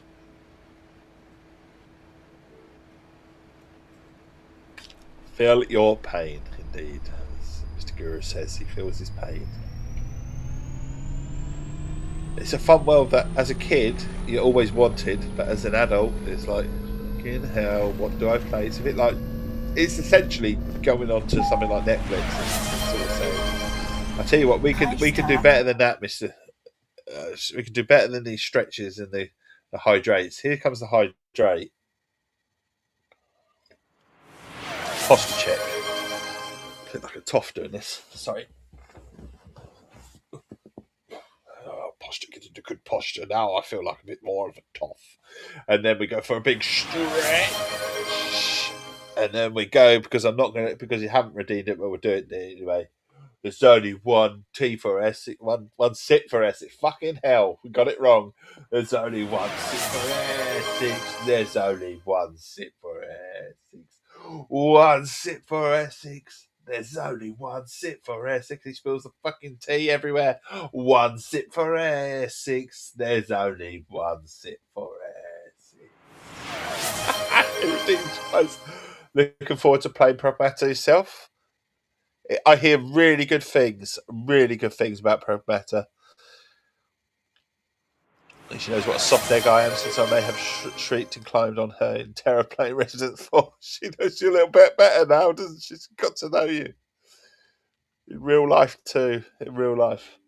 But first a mouse PIA. And one sip for Essex. There's only one sip for Essex. One sip for Essex. There's only one sip for Albie. One sip for Essex. There's only one sip for Essex. One sip for Essex. Fucking hell. Fucking everywhere. There's only one sip for Essex. One sip for Essex. There's only one sip for Essex. 10 minutes later. That'll be like me doing my lunch with it yesterday, where it just ended up taking a lot longer than it should have done. And we'll mix it in with an Essex fat. St Andrews in Grinstead is believed to be the oldest wooden church in the world, dating all the way back to 1081. I've actually been there. It's a fabulous church, but it's a little bit misleading, the oldest wooden church in the world. Because if I'm being honest, 60, 65%, maybe even 70% of it is not wood anymore. But it's probably been extended. That's probably what's happened. The actual church, the original church probably exists, and it's been extended. But it's a bit like the old broom joke, isn't it? Where I'm still using the same broom, but you've changed the handle and you've changed the brushes sort of 1,000,001 times, but still the same broom. You know, it's that sort of joke. Bundestag.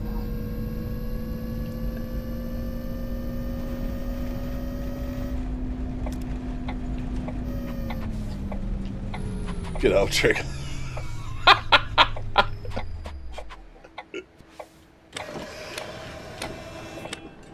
So I watched some things, but even that I didn't watch a lot. Guten Morgen. Ich hätte gerne einen Know that Fahrschein. one. But in ABC, single ticket, 60, have it.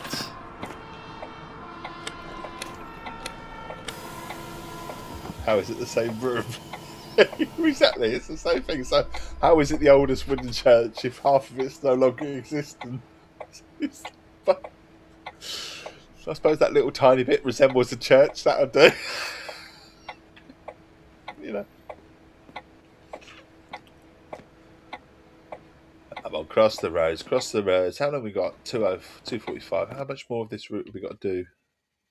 All of it? Oh, not that much more. I'll probably turn around in a minute.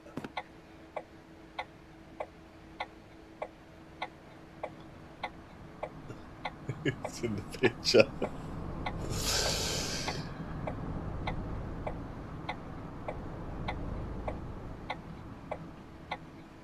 Would you just sit here all day? I feel like we need to let there be light and put my full beams on. Hey! Let there be light. Trouble is I can't see the bloody traffic light now, can I? It's much better like that. I can actually see it's red. There you go. Make sure we're going the right way. Can't see anyone next to me. Anyone else played Replaced? I haven't played Replaced. I've got it downloaded. I have. It's downloaded. I'll get round to it. It looks alright to me, like I say, but I can't comment on where the story's going, and I've done that before, haven't I? I can't. I'm a bit of a hypocrite on that one for Nuki. He's never forgiven me since. So much so he's not come into my stream since. I feel like he's taking it personal. I'm only messing around. I'm sure Nuki's extremely busy. Comes and goes in waves.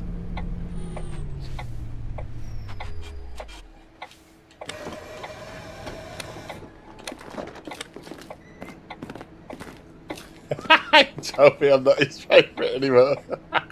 But tell him I still think he's a lovely bloke. There you go. He loves me now.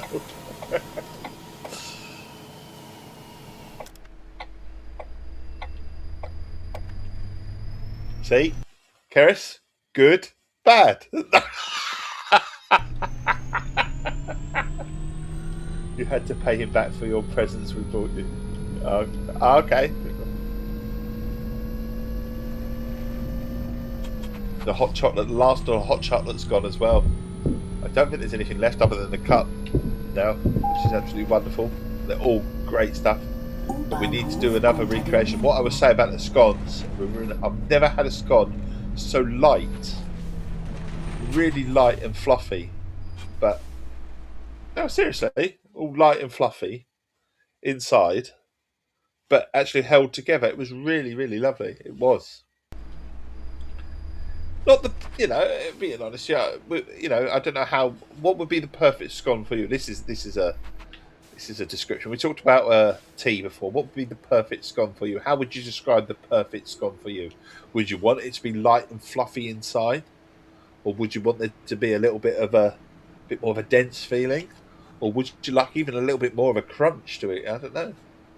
I only like cheese scone, but I get that. But would you like your cheese scone to be light and fluffy inside, or would you like it a bit more dense, or would you like it a little bit more cakey, so to speak? Hot so that the butter melts. Yeah, I get that. Like a nice warm scone. You can get toasted scone these days, but I don't quite think they're the same, are they? Toasted scone. I think toasting a scone is a little bit much. I mean, toast a hot cross bun, fine. But toasting a scone? Don't know.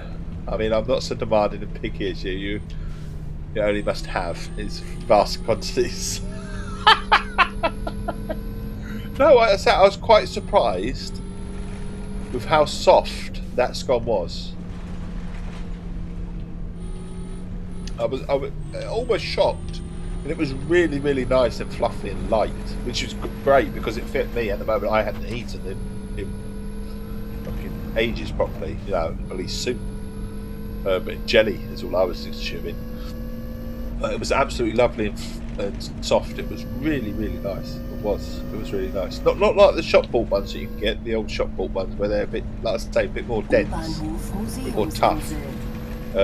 But as you get to the bakery ones, they still, even the bakery ones, most bakery ones, they still go with a bit more of a dense sort of feeling.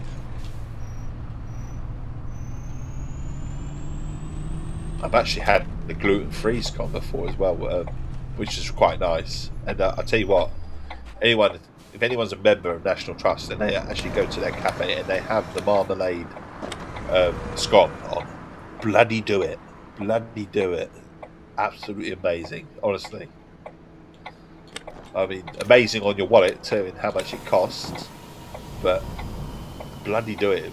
It's bloody nice.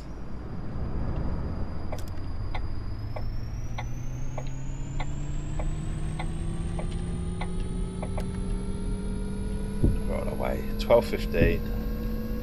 2 minutes early.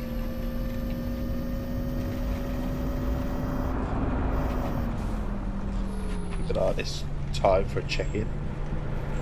I should really track my my middle lad as well. Make sure he's got to where he needs to be. He hasn't rang me yet, panicking. So he's off out on a trip today.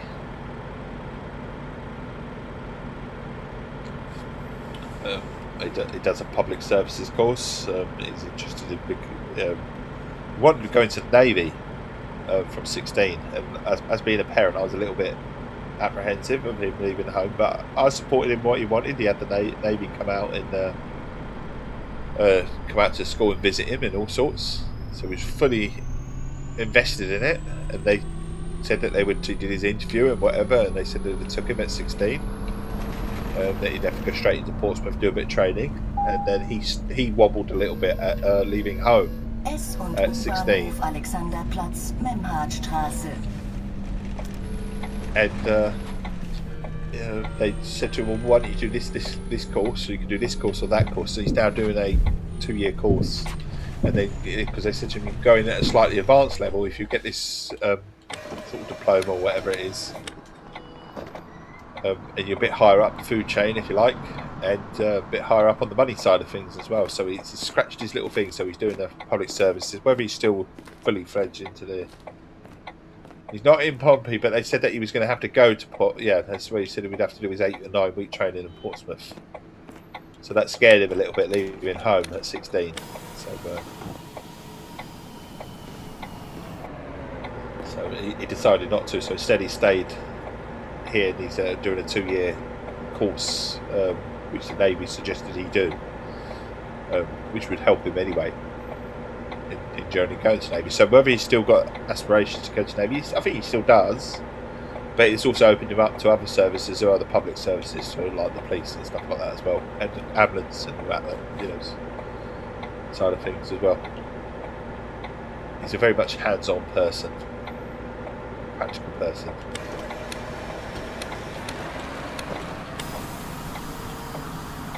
Pompey would scare most people.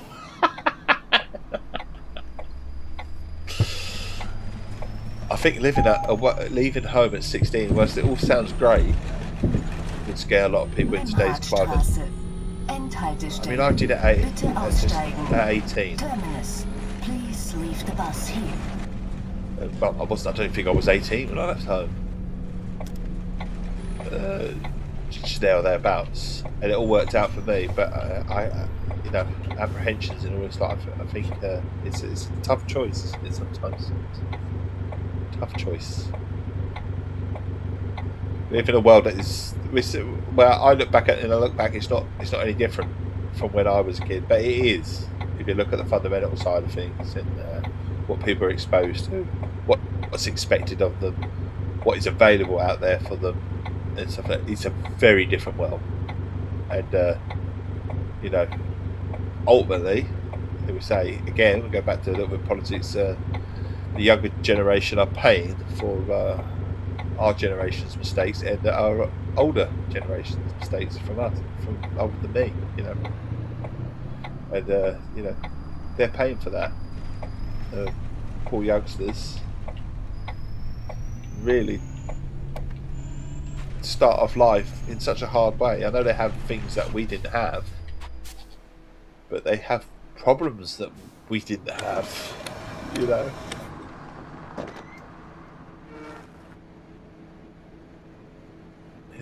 problems, and I don't mean just problems as in responsibilities, because obviously my parents had responsibilities and they would have had those problems. But I mean, in society, it's a little bit different, isn't it?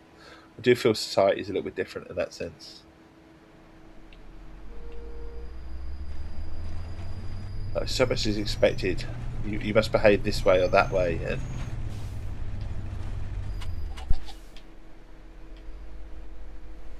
you can't have been brainwashed by your.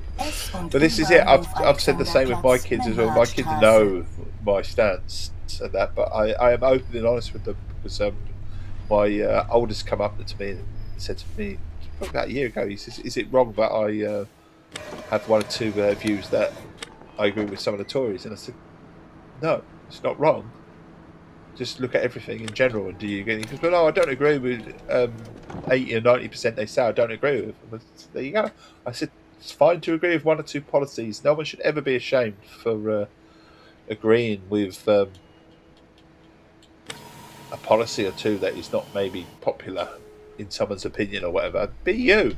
Ultimately, that's what I try and teach my kids: is to not follow a sheep." To still be individual. It's like it's trained out of them, trained out of you as a kid, isn't it? To be what's unique about you. But when you go to secondary school, you mustn't do this. You must fit in, otherwise you get the piss ripped out. You must be this. It must be that, and it just literally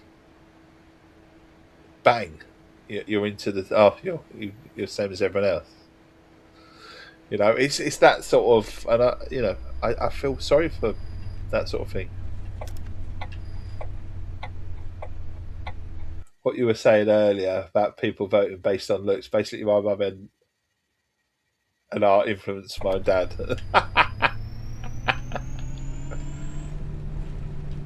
Okay, she influenced your dad, yeah. It's, like I say, my wife is my wife. She'll vote for how she votes. I'm not going to ask my wife who she's going to vote for. I have an idea.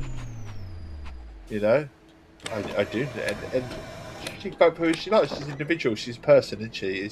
I shouldn't influence who votes, and I shouldn't influence my my children who they might vote for. You know, they be them. That's the way it should be. Be you. What fits in? Just all I ever ask with that sort of stuff and everything in general. Do your research. Read a review. You might like the game, but read several. Just try and ignore the ones that are quite clearly.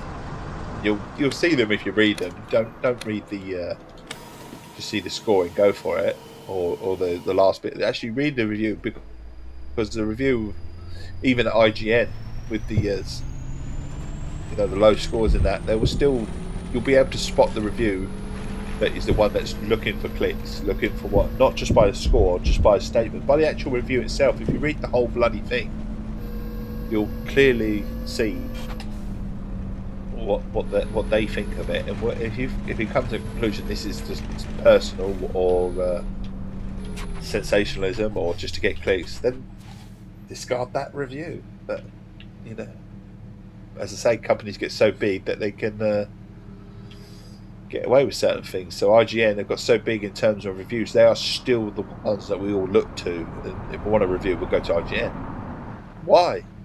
They've shown their face. They've shown that they can't be trusted with certain things. They can't be trusted, but we go to them out of blind, as though it's some sort of taught into us that that's where we go for reviews. If we want a review, we'll go to IGN. Keris, can I ask a question? And this leads on to something that I was sort of bringing in to talk about, but we got off the subject.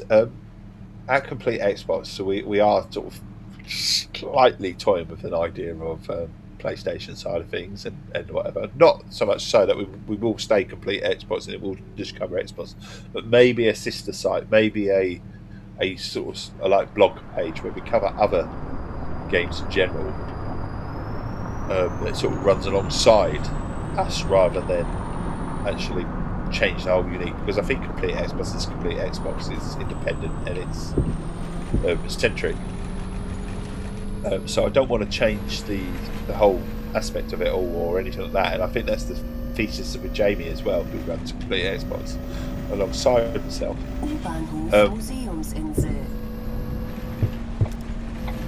I think that's the general feeling. But where are the PlayStation indie sites, I don't see them anywhere.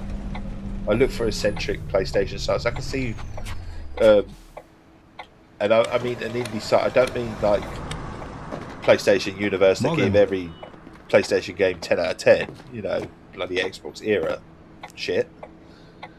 I mean, where are the PlayStation sites that you consider independent that are worth a good look at? Because I'd like to have a look at it just for research purposes and side of things and how they do it. And see, I have all the contacts because they're essentially the same contacts that I have with Xbox. A lot of the PR companies, and Red, who are the biggest PR in terms of that not people know about.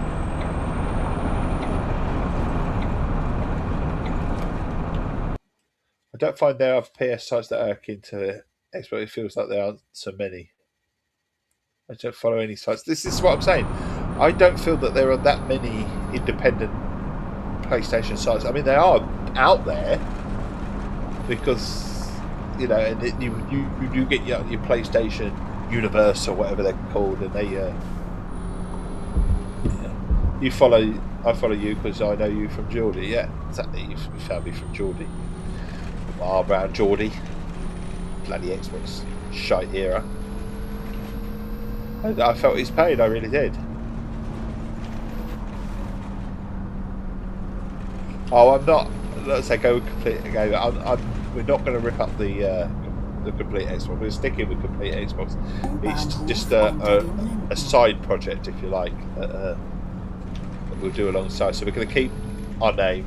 I don't believe in changing what we are, but I'd like, as well as that. So we could go with complete gaming as a side block. We could go with complete gaming.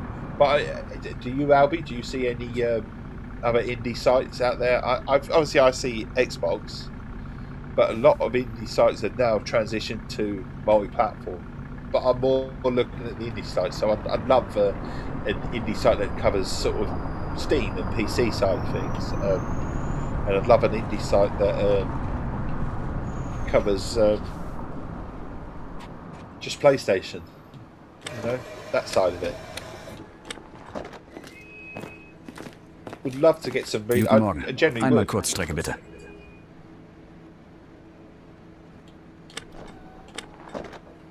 You'd like a what? An AB. He wants an AB. Short trip. Print a ticket. Outside Xbox started a sister channel, Outside Extra. Yeah.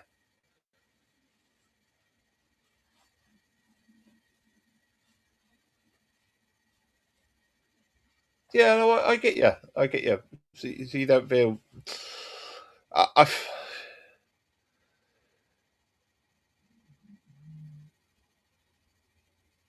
You are right in terms of thinking. It's hard because I only see Xbox, and I wonder if it's only I see Xbox because complete Xbox. I talk gaming in general, so and you know, and I'm not going to shit on anything unless it's Final Fantasy. Love you, Nuki. But in general, I generally think for ages I've toyed with the idea of even maybe me writing for a PlayStation site, but I've never found any. Never found any that I would want to be part of or anything like that. And so it's led me to the idea, well, maybe we should do our own and do a blog sort of style, and that, you know, it's kind of, they say gaming journalism is dead, but it really shouldn't be, or gaming reviews are dead because it in text form or print form, and they're wrong and they shouldn't be. I'd much rather read 1,000 words about someone, what they think about a game, than watch someone's video where they're paid to sell the video, which happens. So if you get someone review a game, sometimes they're paid, you know. Gaming journalism with integrity is rare. Again, you're right, it is, but I still would rather read a review of, say, 1,000 words about a game, or then watch a video review where I know that they are paid to do that review. And the reason I'm saying they're paid is that if YouTube had, for example, if you have say 10,000 followers on YouTube, that review will be paid because they'll have a banner sub somewhere or something heading that points to the fact that it's paid. That there's and then once you're paid to do a review, you you can't be too critical. Do you know what I mean? I'm not one for ripping something apart, but you can't be too critical. Do you know what I mean? Because they're ultimately you're going to lose your funding, so you've got to give a reasonably good score, if you know what I mean. So this is why I say I prefer a written review over everything else. Yeah. You don't need a sister site to start adding things under the same banner with a subheading. Because well, we've started doing that. This is something that we have started doing anyway. I don't know if anyone's noticed or we have started doing PC reviews.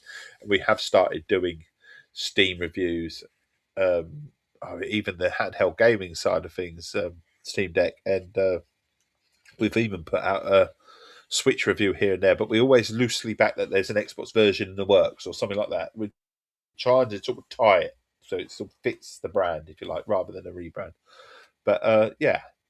Just a little subheading on the outside. I don't want to go full on, and that's not because Xbox is dying or anything like that. Which is what would be said if I went full and put it on social media that we were rebranding, because that's usually the fun that comes with it. Just have some fun with it and keep the branding. Yeah, like I say, it's just something I've been trying. Also because I love PlayStation single player games. I do think they're story based and stuff like that. To complete perhaps for that. Thank you for the tips. Thank you for the tips. I'm going to have to do my little 2 minute where I've got to run off for 2 minutes and basically push the youngest out the door. If you need to go somewhere, I totally understand. I really, really do. Make good choices and have a wonderful day. If you're sticking with me, I'll be back in a couple of minutes. Complete shitbox. If I had my way, it would be complete plastic box, Albie, because that's exactly what they are, plastic boxes. But anyway, I'll say I'll be back in 2 minutes. All the best. Hopefully you'll still be here in a couple of minutes. And if you need to go somewhere, I totally understand. Back in a mo.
Right, let's get the Twitch screen back on so I can read some of your messages. So all I can see is rabid.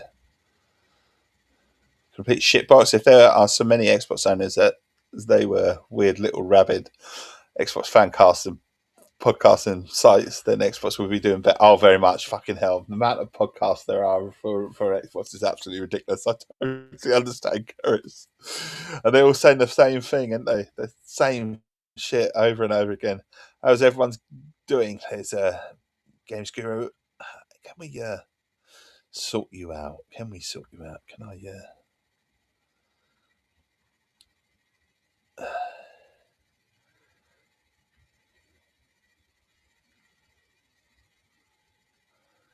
I don't know how to yeah. I said I'd do this on stream. We'll see if we do this on stream. Hold the line. Oh, fucking hell. Don't talk about hold the line, guy. Fucking hell.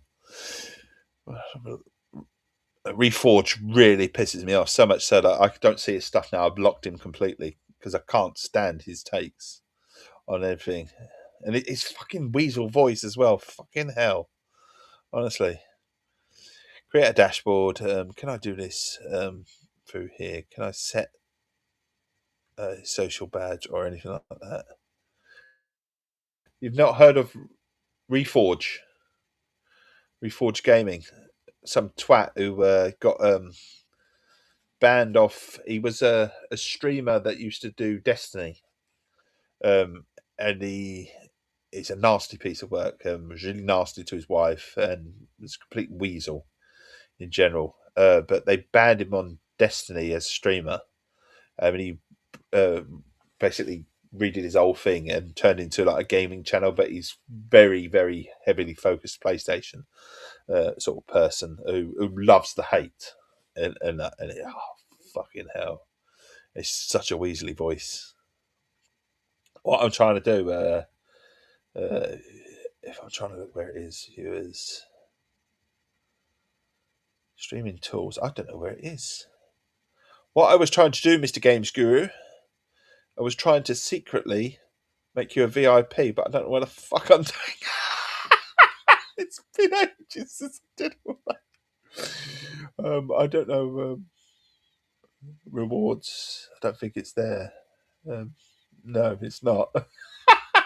Seriously, drops not there. Emotes not there. Settings. Is it settings? Could it be settings? Stream channel. Channel, maybe. Try and do this while we're going. And no, it's not there. I don't think it's there anyway. It might be. Hang on, it might be. Stream schedule. It's not there. Stream. No. I'm sorry, Mr. Guru. I will sort you out at some point, but I don't know what the fuck I'm doing.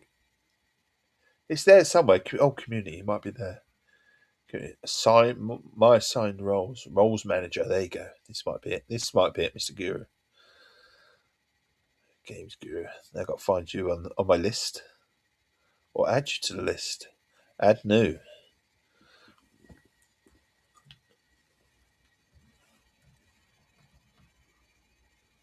Okay. Not coming up.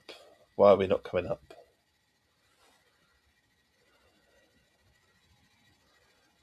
Am I allowed to add new? Add new. There. Oh, hang on. That's search. Add new. There you go. See if we can find you, Mr. Guru. Sorry about this. This is worse than Dave doing his...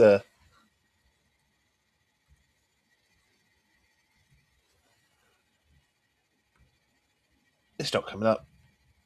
You don't exist. I was trying to do it sneakily in the background, but I can't add you to followers list. Can I click you there? I don't think I can. No, going back to the stream. Sorry, I tried. I was trying to be clever then and go, oh, see if you notice better. Back to channel. There you go. Trying to do that in the background. Not the best of ideas. We'll get that sorted. I'm sure we'll get that sorted. Just remind me. Hold me to account. Hold the line. Hold me to account. What's he want anyway? He wants a ticket. Berlin AB. He wants a short trip ticket. He wants to pay by cash, which I think I've already collected his money. 60. We'll get going. Maybe it's not working because I'm live on stream and it won't work, maybe. But I was trying to gift you a VIP status, Mr. Guru. Which you pop in, and you are part of the complete Xbox, so kind of really should be a VIP.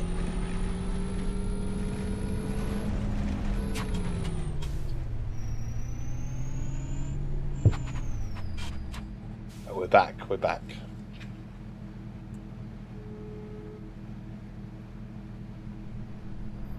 Are we nearly done with the route? Are we? 2:45. S- und U-Bahnhof Brandenburger Tor. Earn some money. I bored the wife to death, by the way, when I did the next bit of the management after my stream, and the wife was about then, and I said to the missus, I said, I want to do this, but I said I don't want to do it next time on stream. I think that's just too much last time. It was a bit overload. And I've got to do it, and she goes, I'll just do it. She says, I'll be bored. It's like, oh, phone's ringing now. There you go, that's what we do to that. It's too early. Wasn't the number I recognised.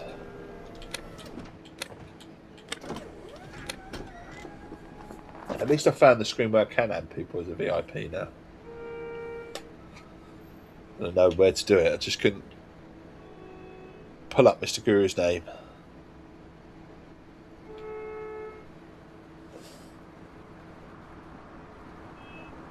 It might be.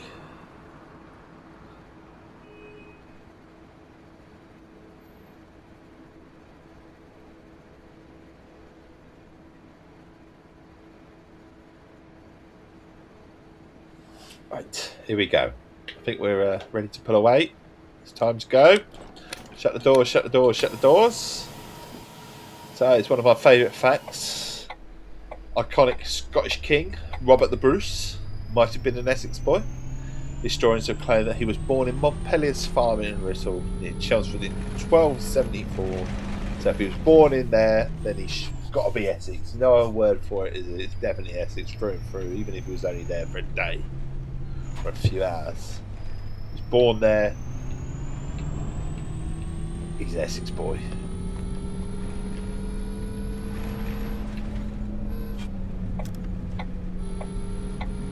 Ooh, I don't know if that was...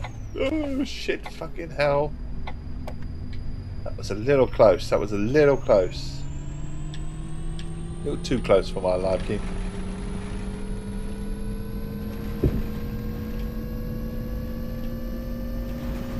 Continuing on. Reichstag, Bundestag. High stack.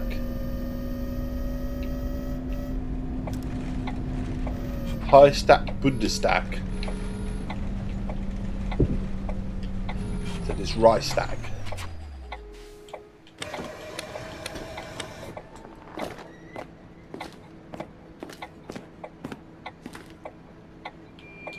Shut the doors, shut the doors, shut the doors. Departing nicely. And we're on our way.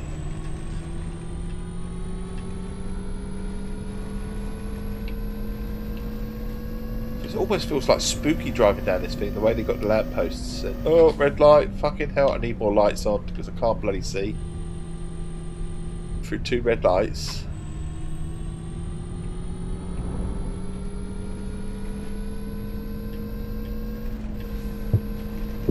Ah, this nicely lit up, this one. We get done by the same spot where I got done by a portable speed camera. Still can't believe you said, Keris, you say that the speed cameras are like little portable robots.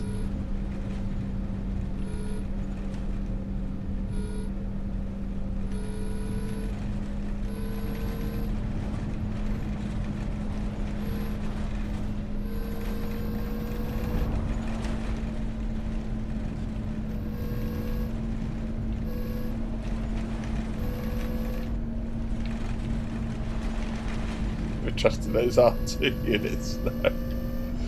Just come out of nowhere. They are literally out of nowhere. I've been flashed a couple of times by them on this trip. It's like, fucking hell, how many times can I get done for speeding without actually losing my license? If you had a game where you like this, it was like, sorry, but this driver can't. You can no longer use this driver because he hasn't got a license. He's taken away from him for speeding. I think that'd be kind of cool feature. You know, you have to sack that particular driver because he's got some points on his license, or too many points on his license.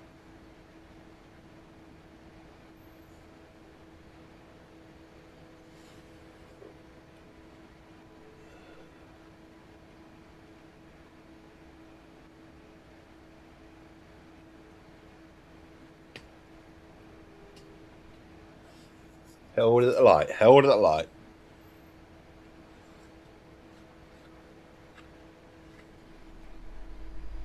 The thing is that complete Xbox, we're all sometimes offered a PlayStation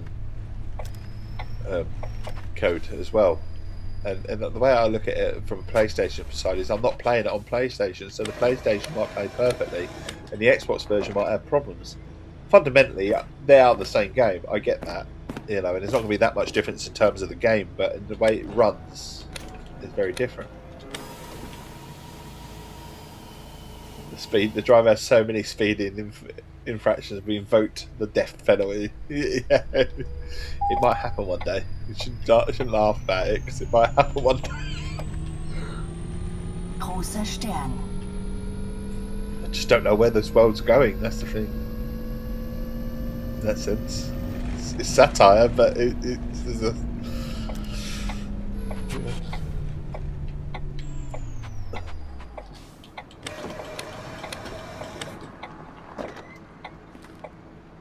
Very nice and early. He's coming on about 3 minutes early, actually. So we're going to have to fast forward the time again.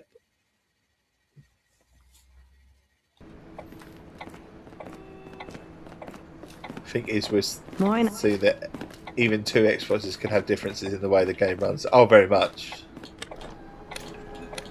It's the same as that. You can get PC reviews. I mean, there was one big person on social media moaning about Xbox doesn't give you games in advance. Certain games they do. Yeah, I know what you mean. If you've been asked to review an F1 game, it is. Yeah, I understand.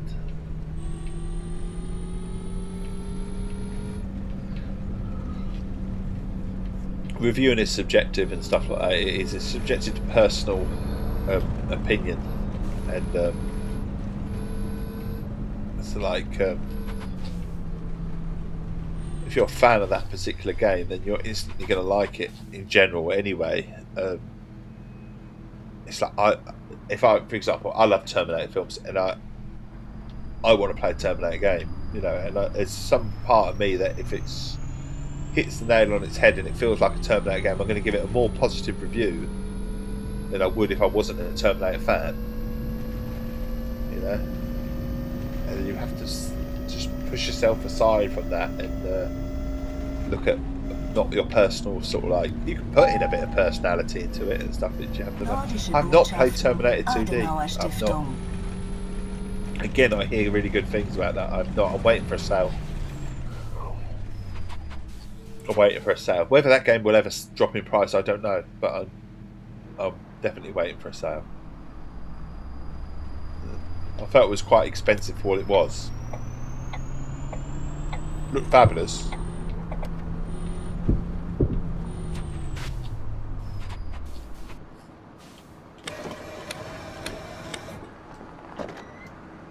Have played Terminator. Is it Resistance? Thoroughly recommend that game. Thoroughly recommend that game. For a grainy sort of feel, 80s sort of 90s sort of feel. Thoroughly recommend that. And the atmosphere and that game provides is amazing. similar to like the RoboCop game. I like the RoboCop game because of what it's trying to do, and it does it recreate RoboCop well, fantastically well. It does.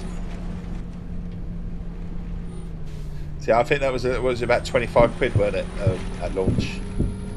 And I thought that's ultimately a little bit pricey for what it was. So when it drops, say, half the price, so we get to about 12 quid, well, I might put the gun at that. At sort of half price, 12 quid, but I haven't seen it. But I hear really good things. Again, really good things about the game.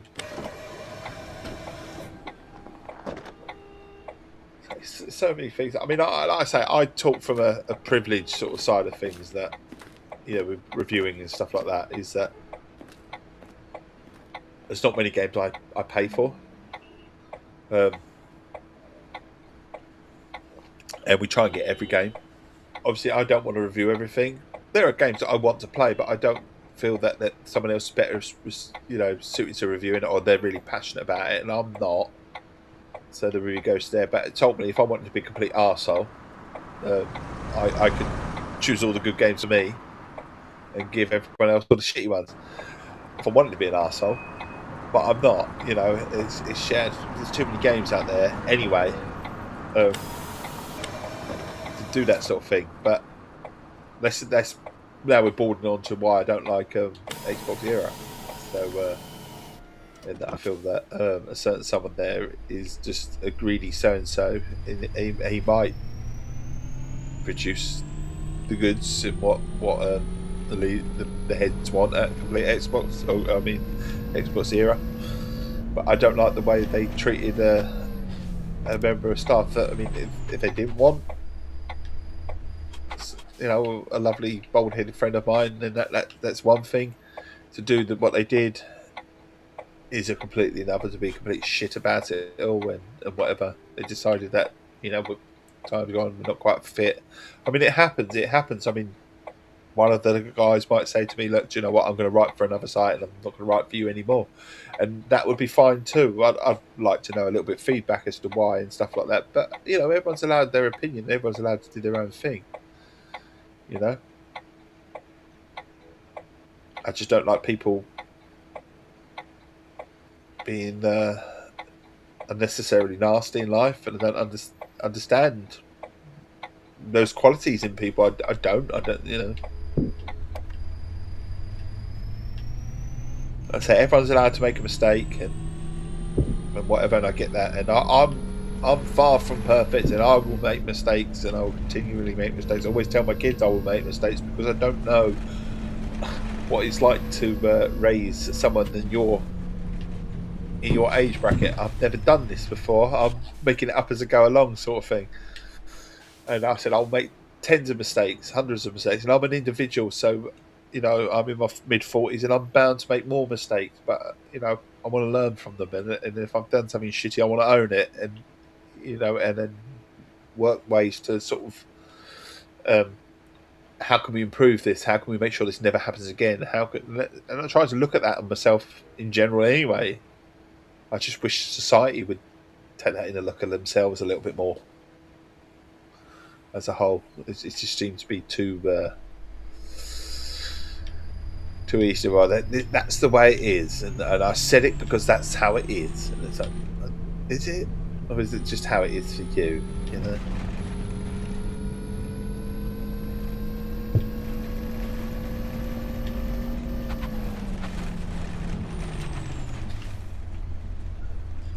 Like sensationalism, and getting the bid, a reaction, doing something for a reaction.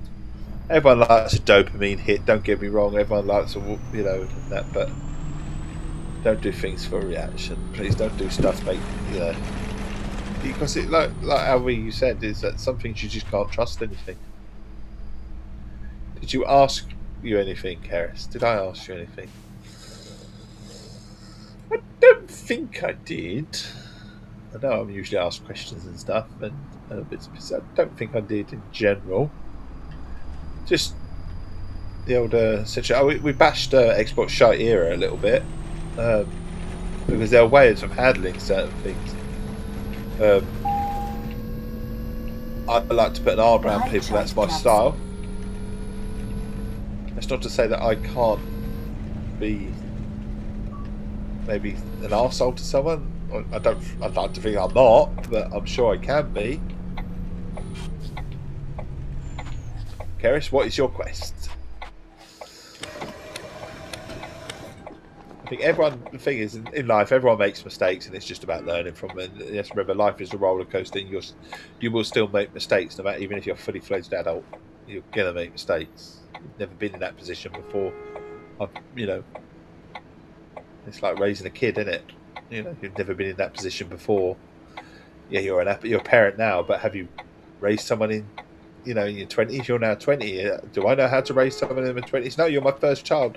I have no idea how to raise someone in the 20s. You're your own person now. Hopefully you've learned what I've taught you, and you kind of make decisions for yourself. That's... Do I deal with it? Do I become overbearing and whatever? Probably. Is that a love? Is it correct? Probably not all the time, not the right action. We're all capable of making certain things. Get out of bed. Sometimes I beat the quest, and other times I fail. That's it. That's all we can do. Get up for life and show up. Show up. That's the least that anyone can do, isn't it?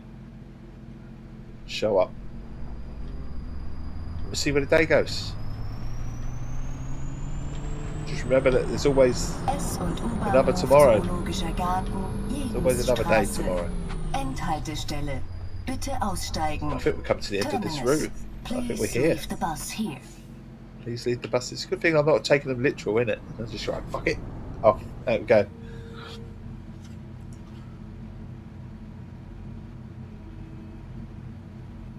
I'll give my PlayStation 2 a good thorough clean. And then we're going to set that up at some point. Then we're going to play the likes of 24 and a few other those games that I miss. I do miss the genre of of TV shows and film shows coming to games. I know they could probably cost shitloads of money, and but it was all the rage back then. And sometimes you got a good game, sometimes you got a dud, but ultimately you still felt fuck it, I'll play it because of relation to the film that I liked or whatever. I would love a Goonies game. Always said this. I absolutely love a Goonies game. Crying out for a Goonies game. Right, so back to depot. End tour. Always the Superman games as well. I remember the Superman game on the 360. It was okay, but it kind of wanted to be Spider-Man as well. And I never felt sold on that game.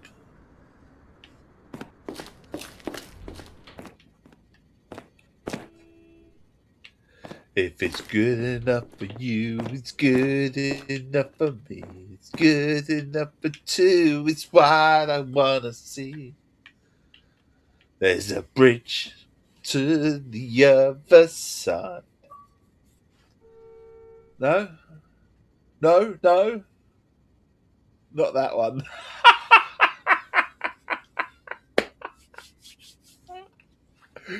Which one then?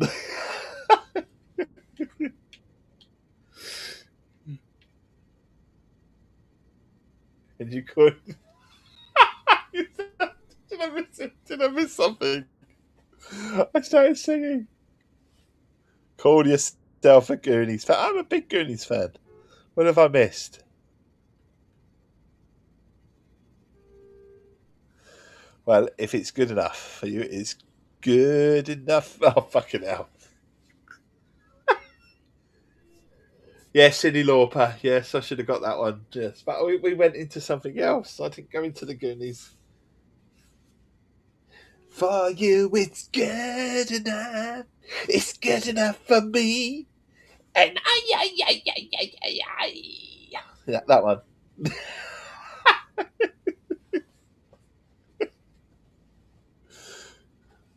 The mask slips so much.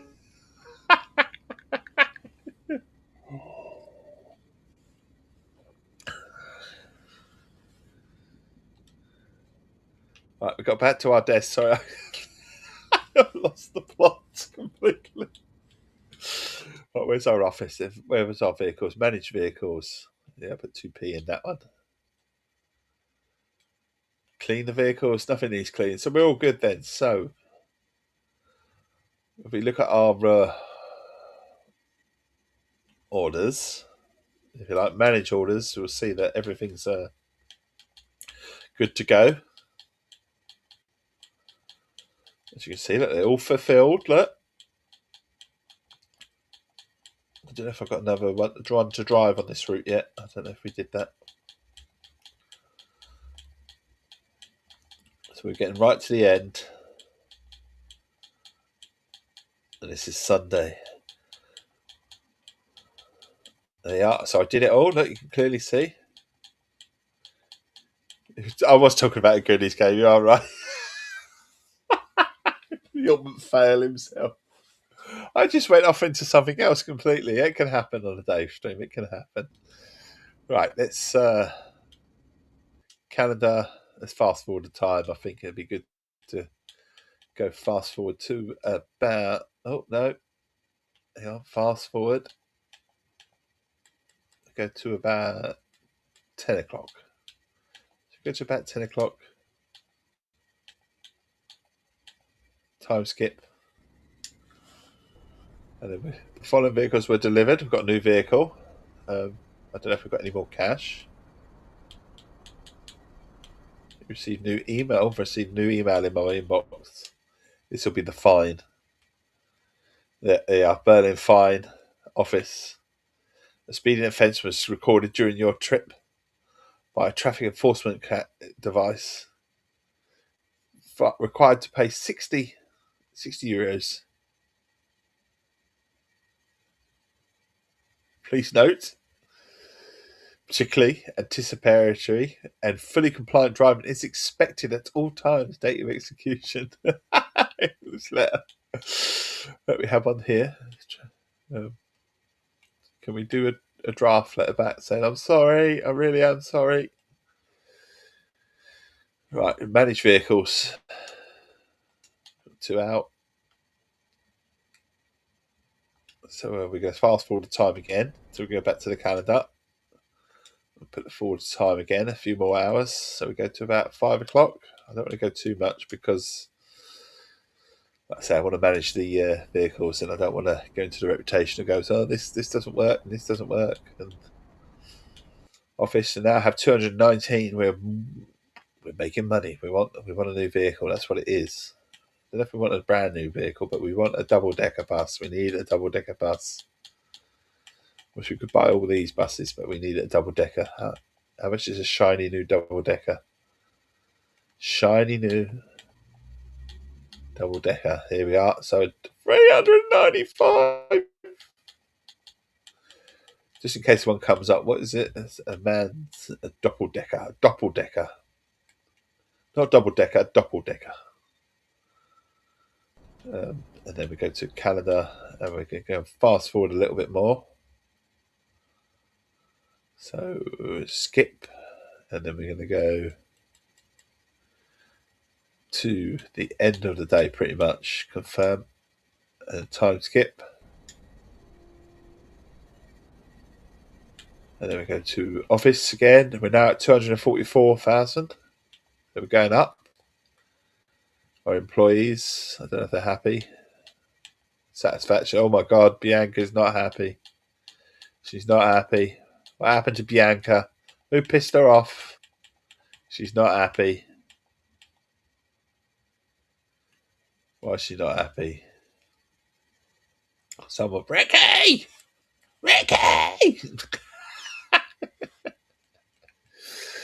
Right, dashboard.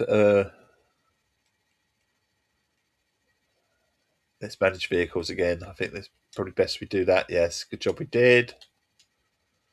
Confirm selection. Out for a deep clean. I think we probably should give them a deep clean now. It was Ricky. Ricky did it. Ricky did it. Then we need to sit down. Canada. Our route's at what? 9:40. to start the tour. I don't know what sort of tour it is, but we can start the tour. Start the tour. From the first stop, we're on our way. I have no idea what bus we're in. I have no idea what route we're in. We're not in a bendy. We're in a standard bus.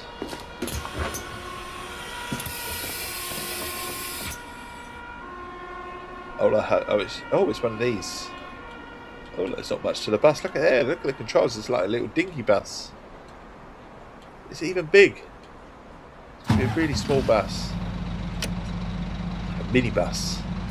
Go on a mini adventure. Look, fucking hell, there's nothing to the bus.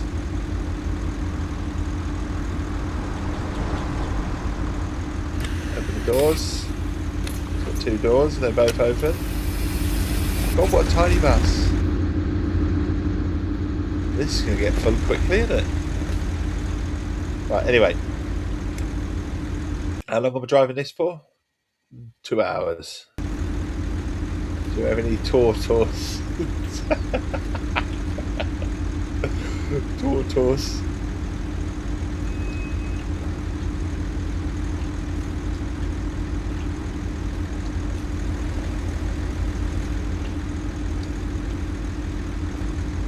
That's it. Punch the numbers in.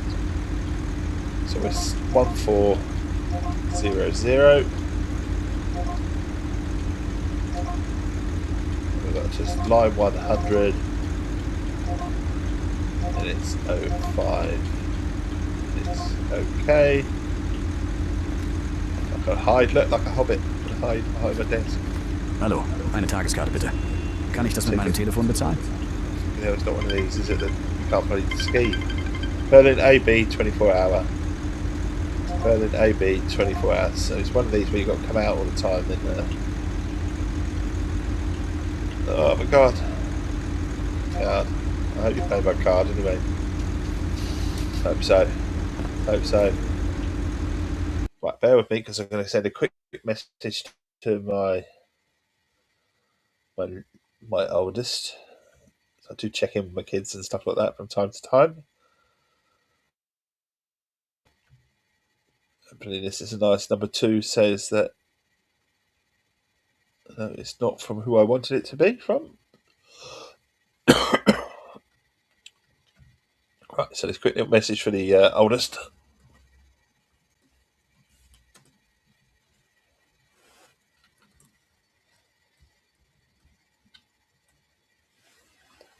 Hopefully he'll answer back in a second, and then I won't have to worry about it too much. If not, I might have to do something, put the game on pause for a minute.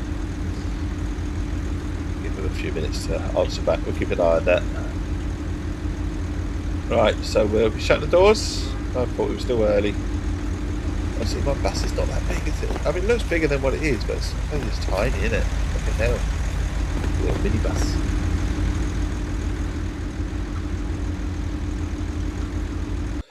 And we've been doing it for 2 hours. What's the route like? What is the route like? It's it's the bog standard route. I think it's like similar to the first route that we ever did. It's not quite because it goes up here and out the way, whereas the original route came in like that, but then it come down here and come in like that. So it's not quite the original route.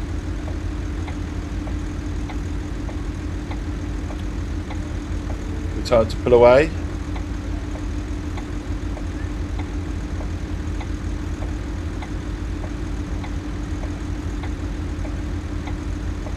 Nearly time. Cheers.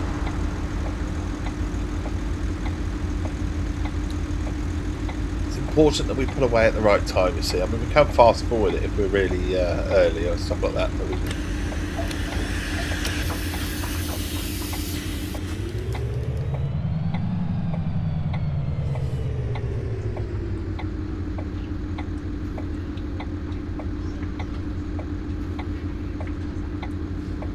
Right, we are away.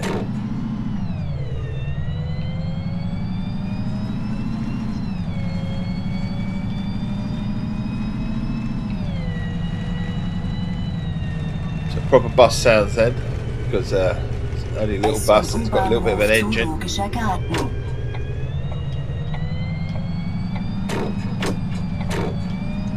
Feels like an old-fashioned bus compared to the ones that we've been driving.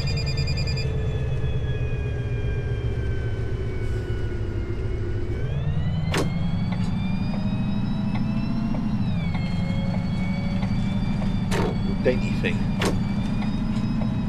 It's quite sweet.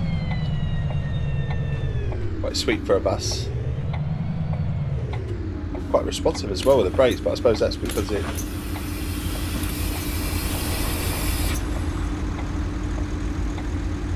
it's quite nimble, isn't it? You can get away with a lot of things on this, I reckon. Like not put the aircon on. Let's go. It doesn't have as much oomph as well. You feel that already, and it's kind of like slow and sluggish.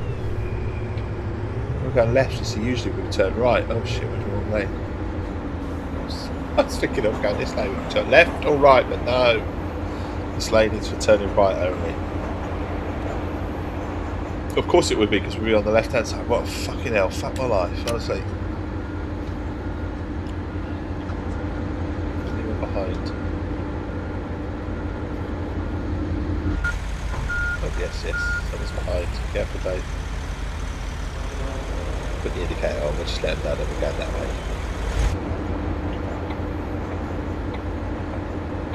Just not deliberately reversing to them or anything like that.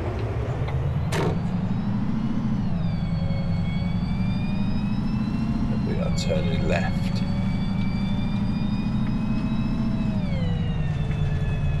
So we're past 9 o'clock, so there may come a time that I have to stop this very shortly. This bus is not for turning. I don't know if this bus is going to...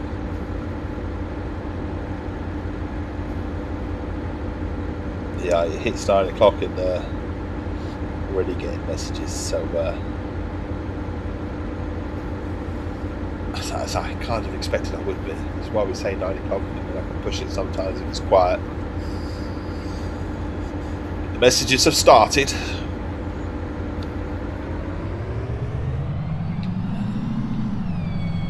I'm going to have to tie up this stream, so to speak. Reitscheidplatz. High chair Platz. Is it a high chair?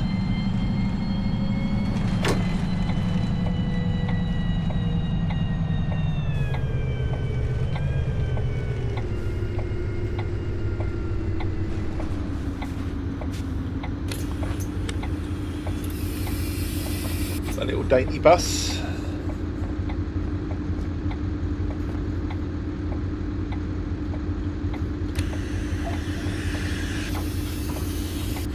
Shut the doors.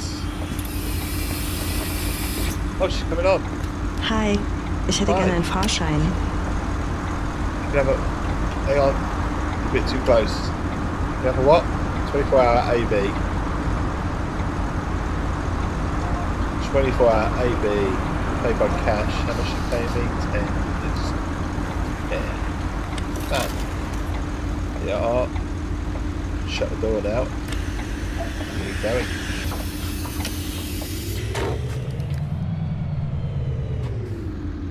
I feel a little claustrophobic in this bus. It is tiny compared to what we were just driving.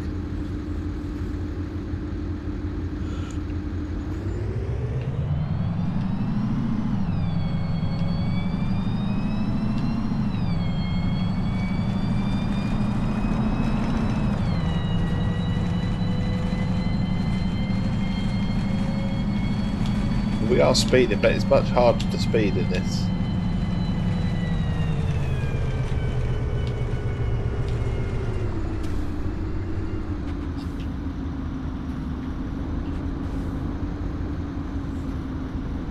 Much harder. Anyway, speaking of all that, let's have a look at where we are on the office side of things. How are we doing? 252 grand. That's good. Our vehicles, all nice and clean, more or less. New vehicles, we know how much. I'm just waiting. It would be nice if we had a double decker pull up on here, wouldn't it? We'd have a double decker, second hand double decker. I reckon I could buy one. I just want to buy a double decker. If I actually bought some of the smaller buses and reinvested, I could probably do more lines and probably get there quicker, but there's just something about I need a double decker.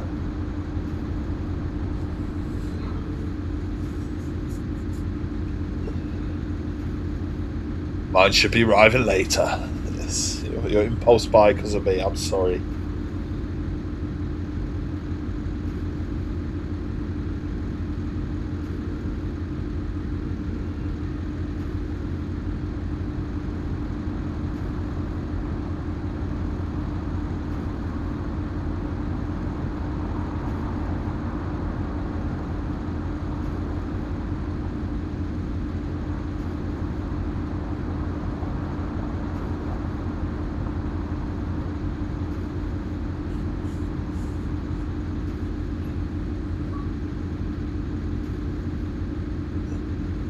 Here we go. Why is my bus not moving? Oh, because I'm standing there. I wonder if I wasn't moving. I'm not even in the seat. Bayreuther Straße.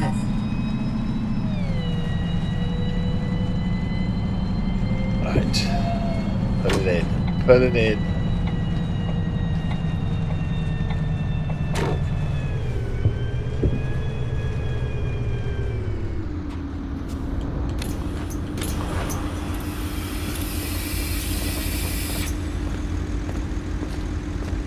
Morgen. Morning. I mean, you should have said it before you passed me, but morning indeed. Morning.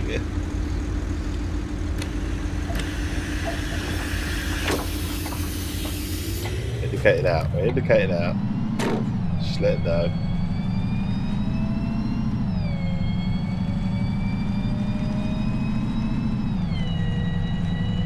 Schildstraße. Go through the gears.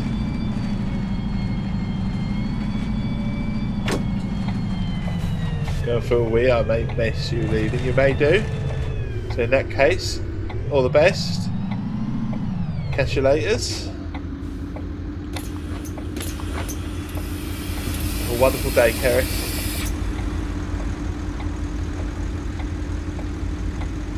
They're definitely coming on. Definitely coming on. Oh, I thought she was coming for a chat for a minute. I thought she was going to buy a ticket.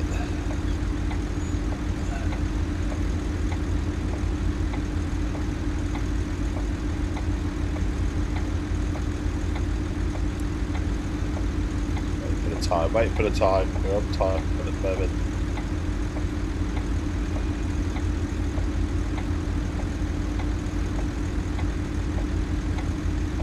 Shut the doors. Getting out. This is like a milk float, honestly. Do you remember the old electronic milk floats? That's what one feels like.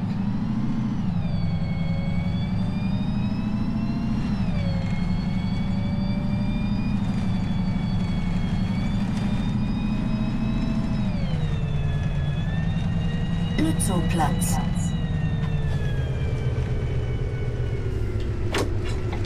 We're going to this line.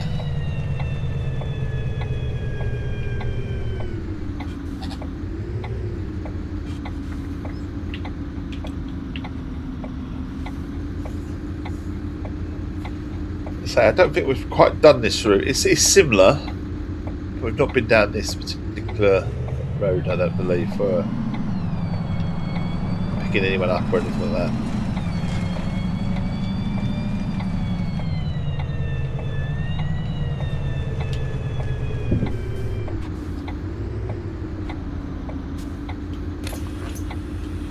Open the doors.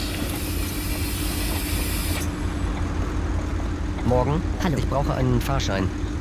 Here's a Fahrschein, Berlin AB.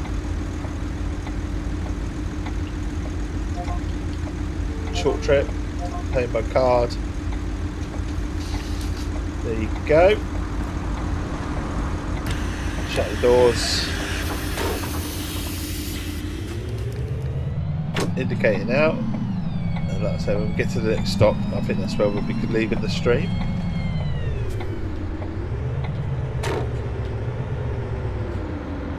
So next stop is the last stop for today. Well, certainly last stop for this morning anyway. wouldn't say for today because you never know. There might come an opportunity at some point in time, but certainly for today. I'll be back tomorrow for definite at 6 a.m. BST. We'll be back. A bit more bus, a bit more chat, a bit more chill. Hopefully a little bit more chill and less political maybe. Who knows? But you could get me going. You could get me going. You just turn it into a political stream. Today's party political broadcast started. Join me.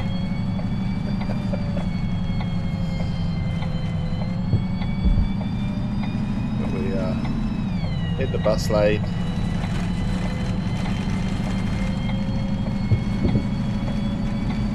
Nordische Botschaften, Adenauer Stiftung. That was like, I don't know which way we're going, wasn't it, basically?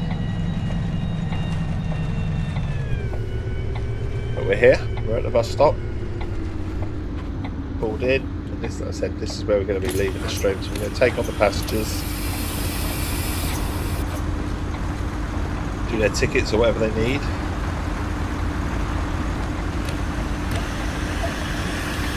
And that's where we're going to call it. So I'm going to do a quick save. Overwrite. And then that's it. That's it for the morning, should we say. Thank you for joining me.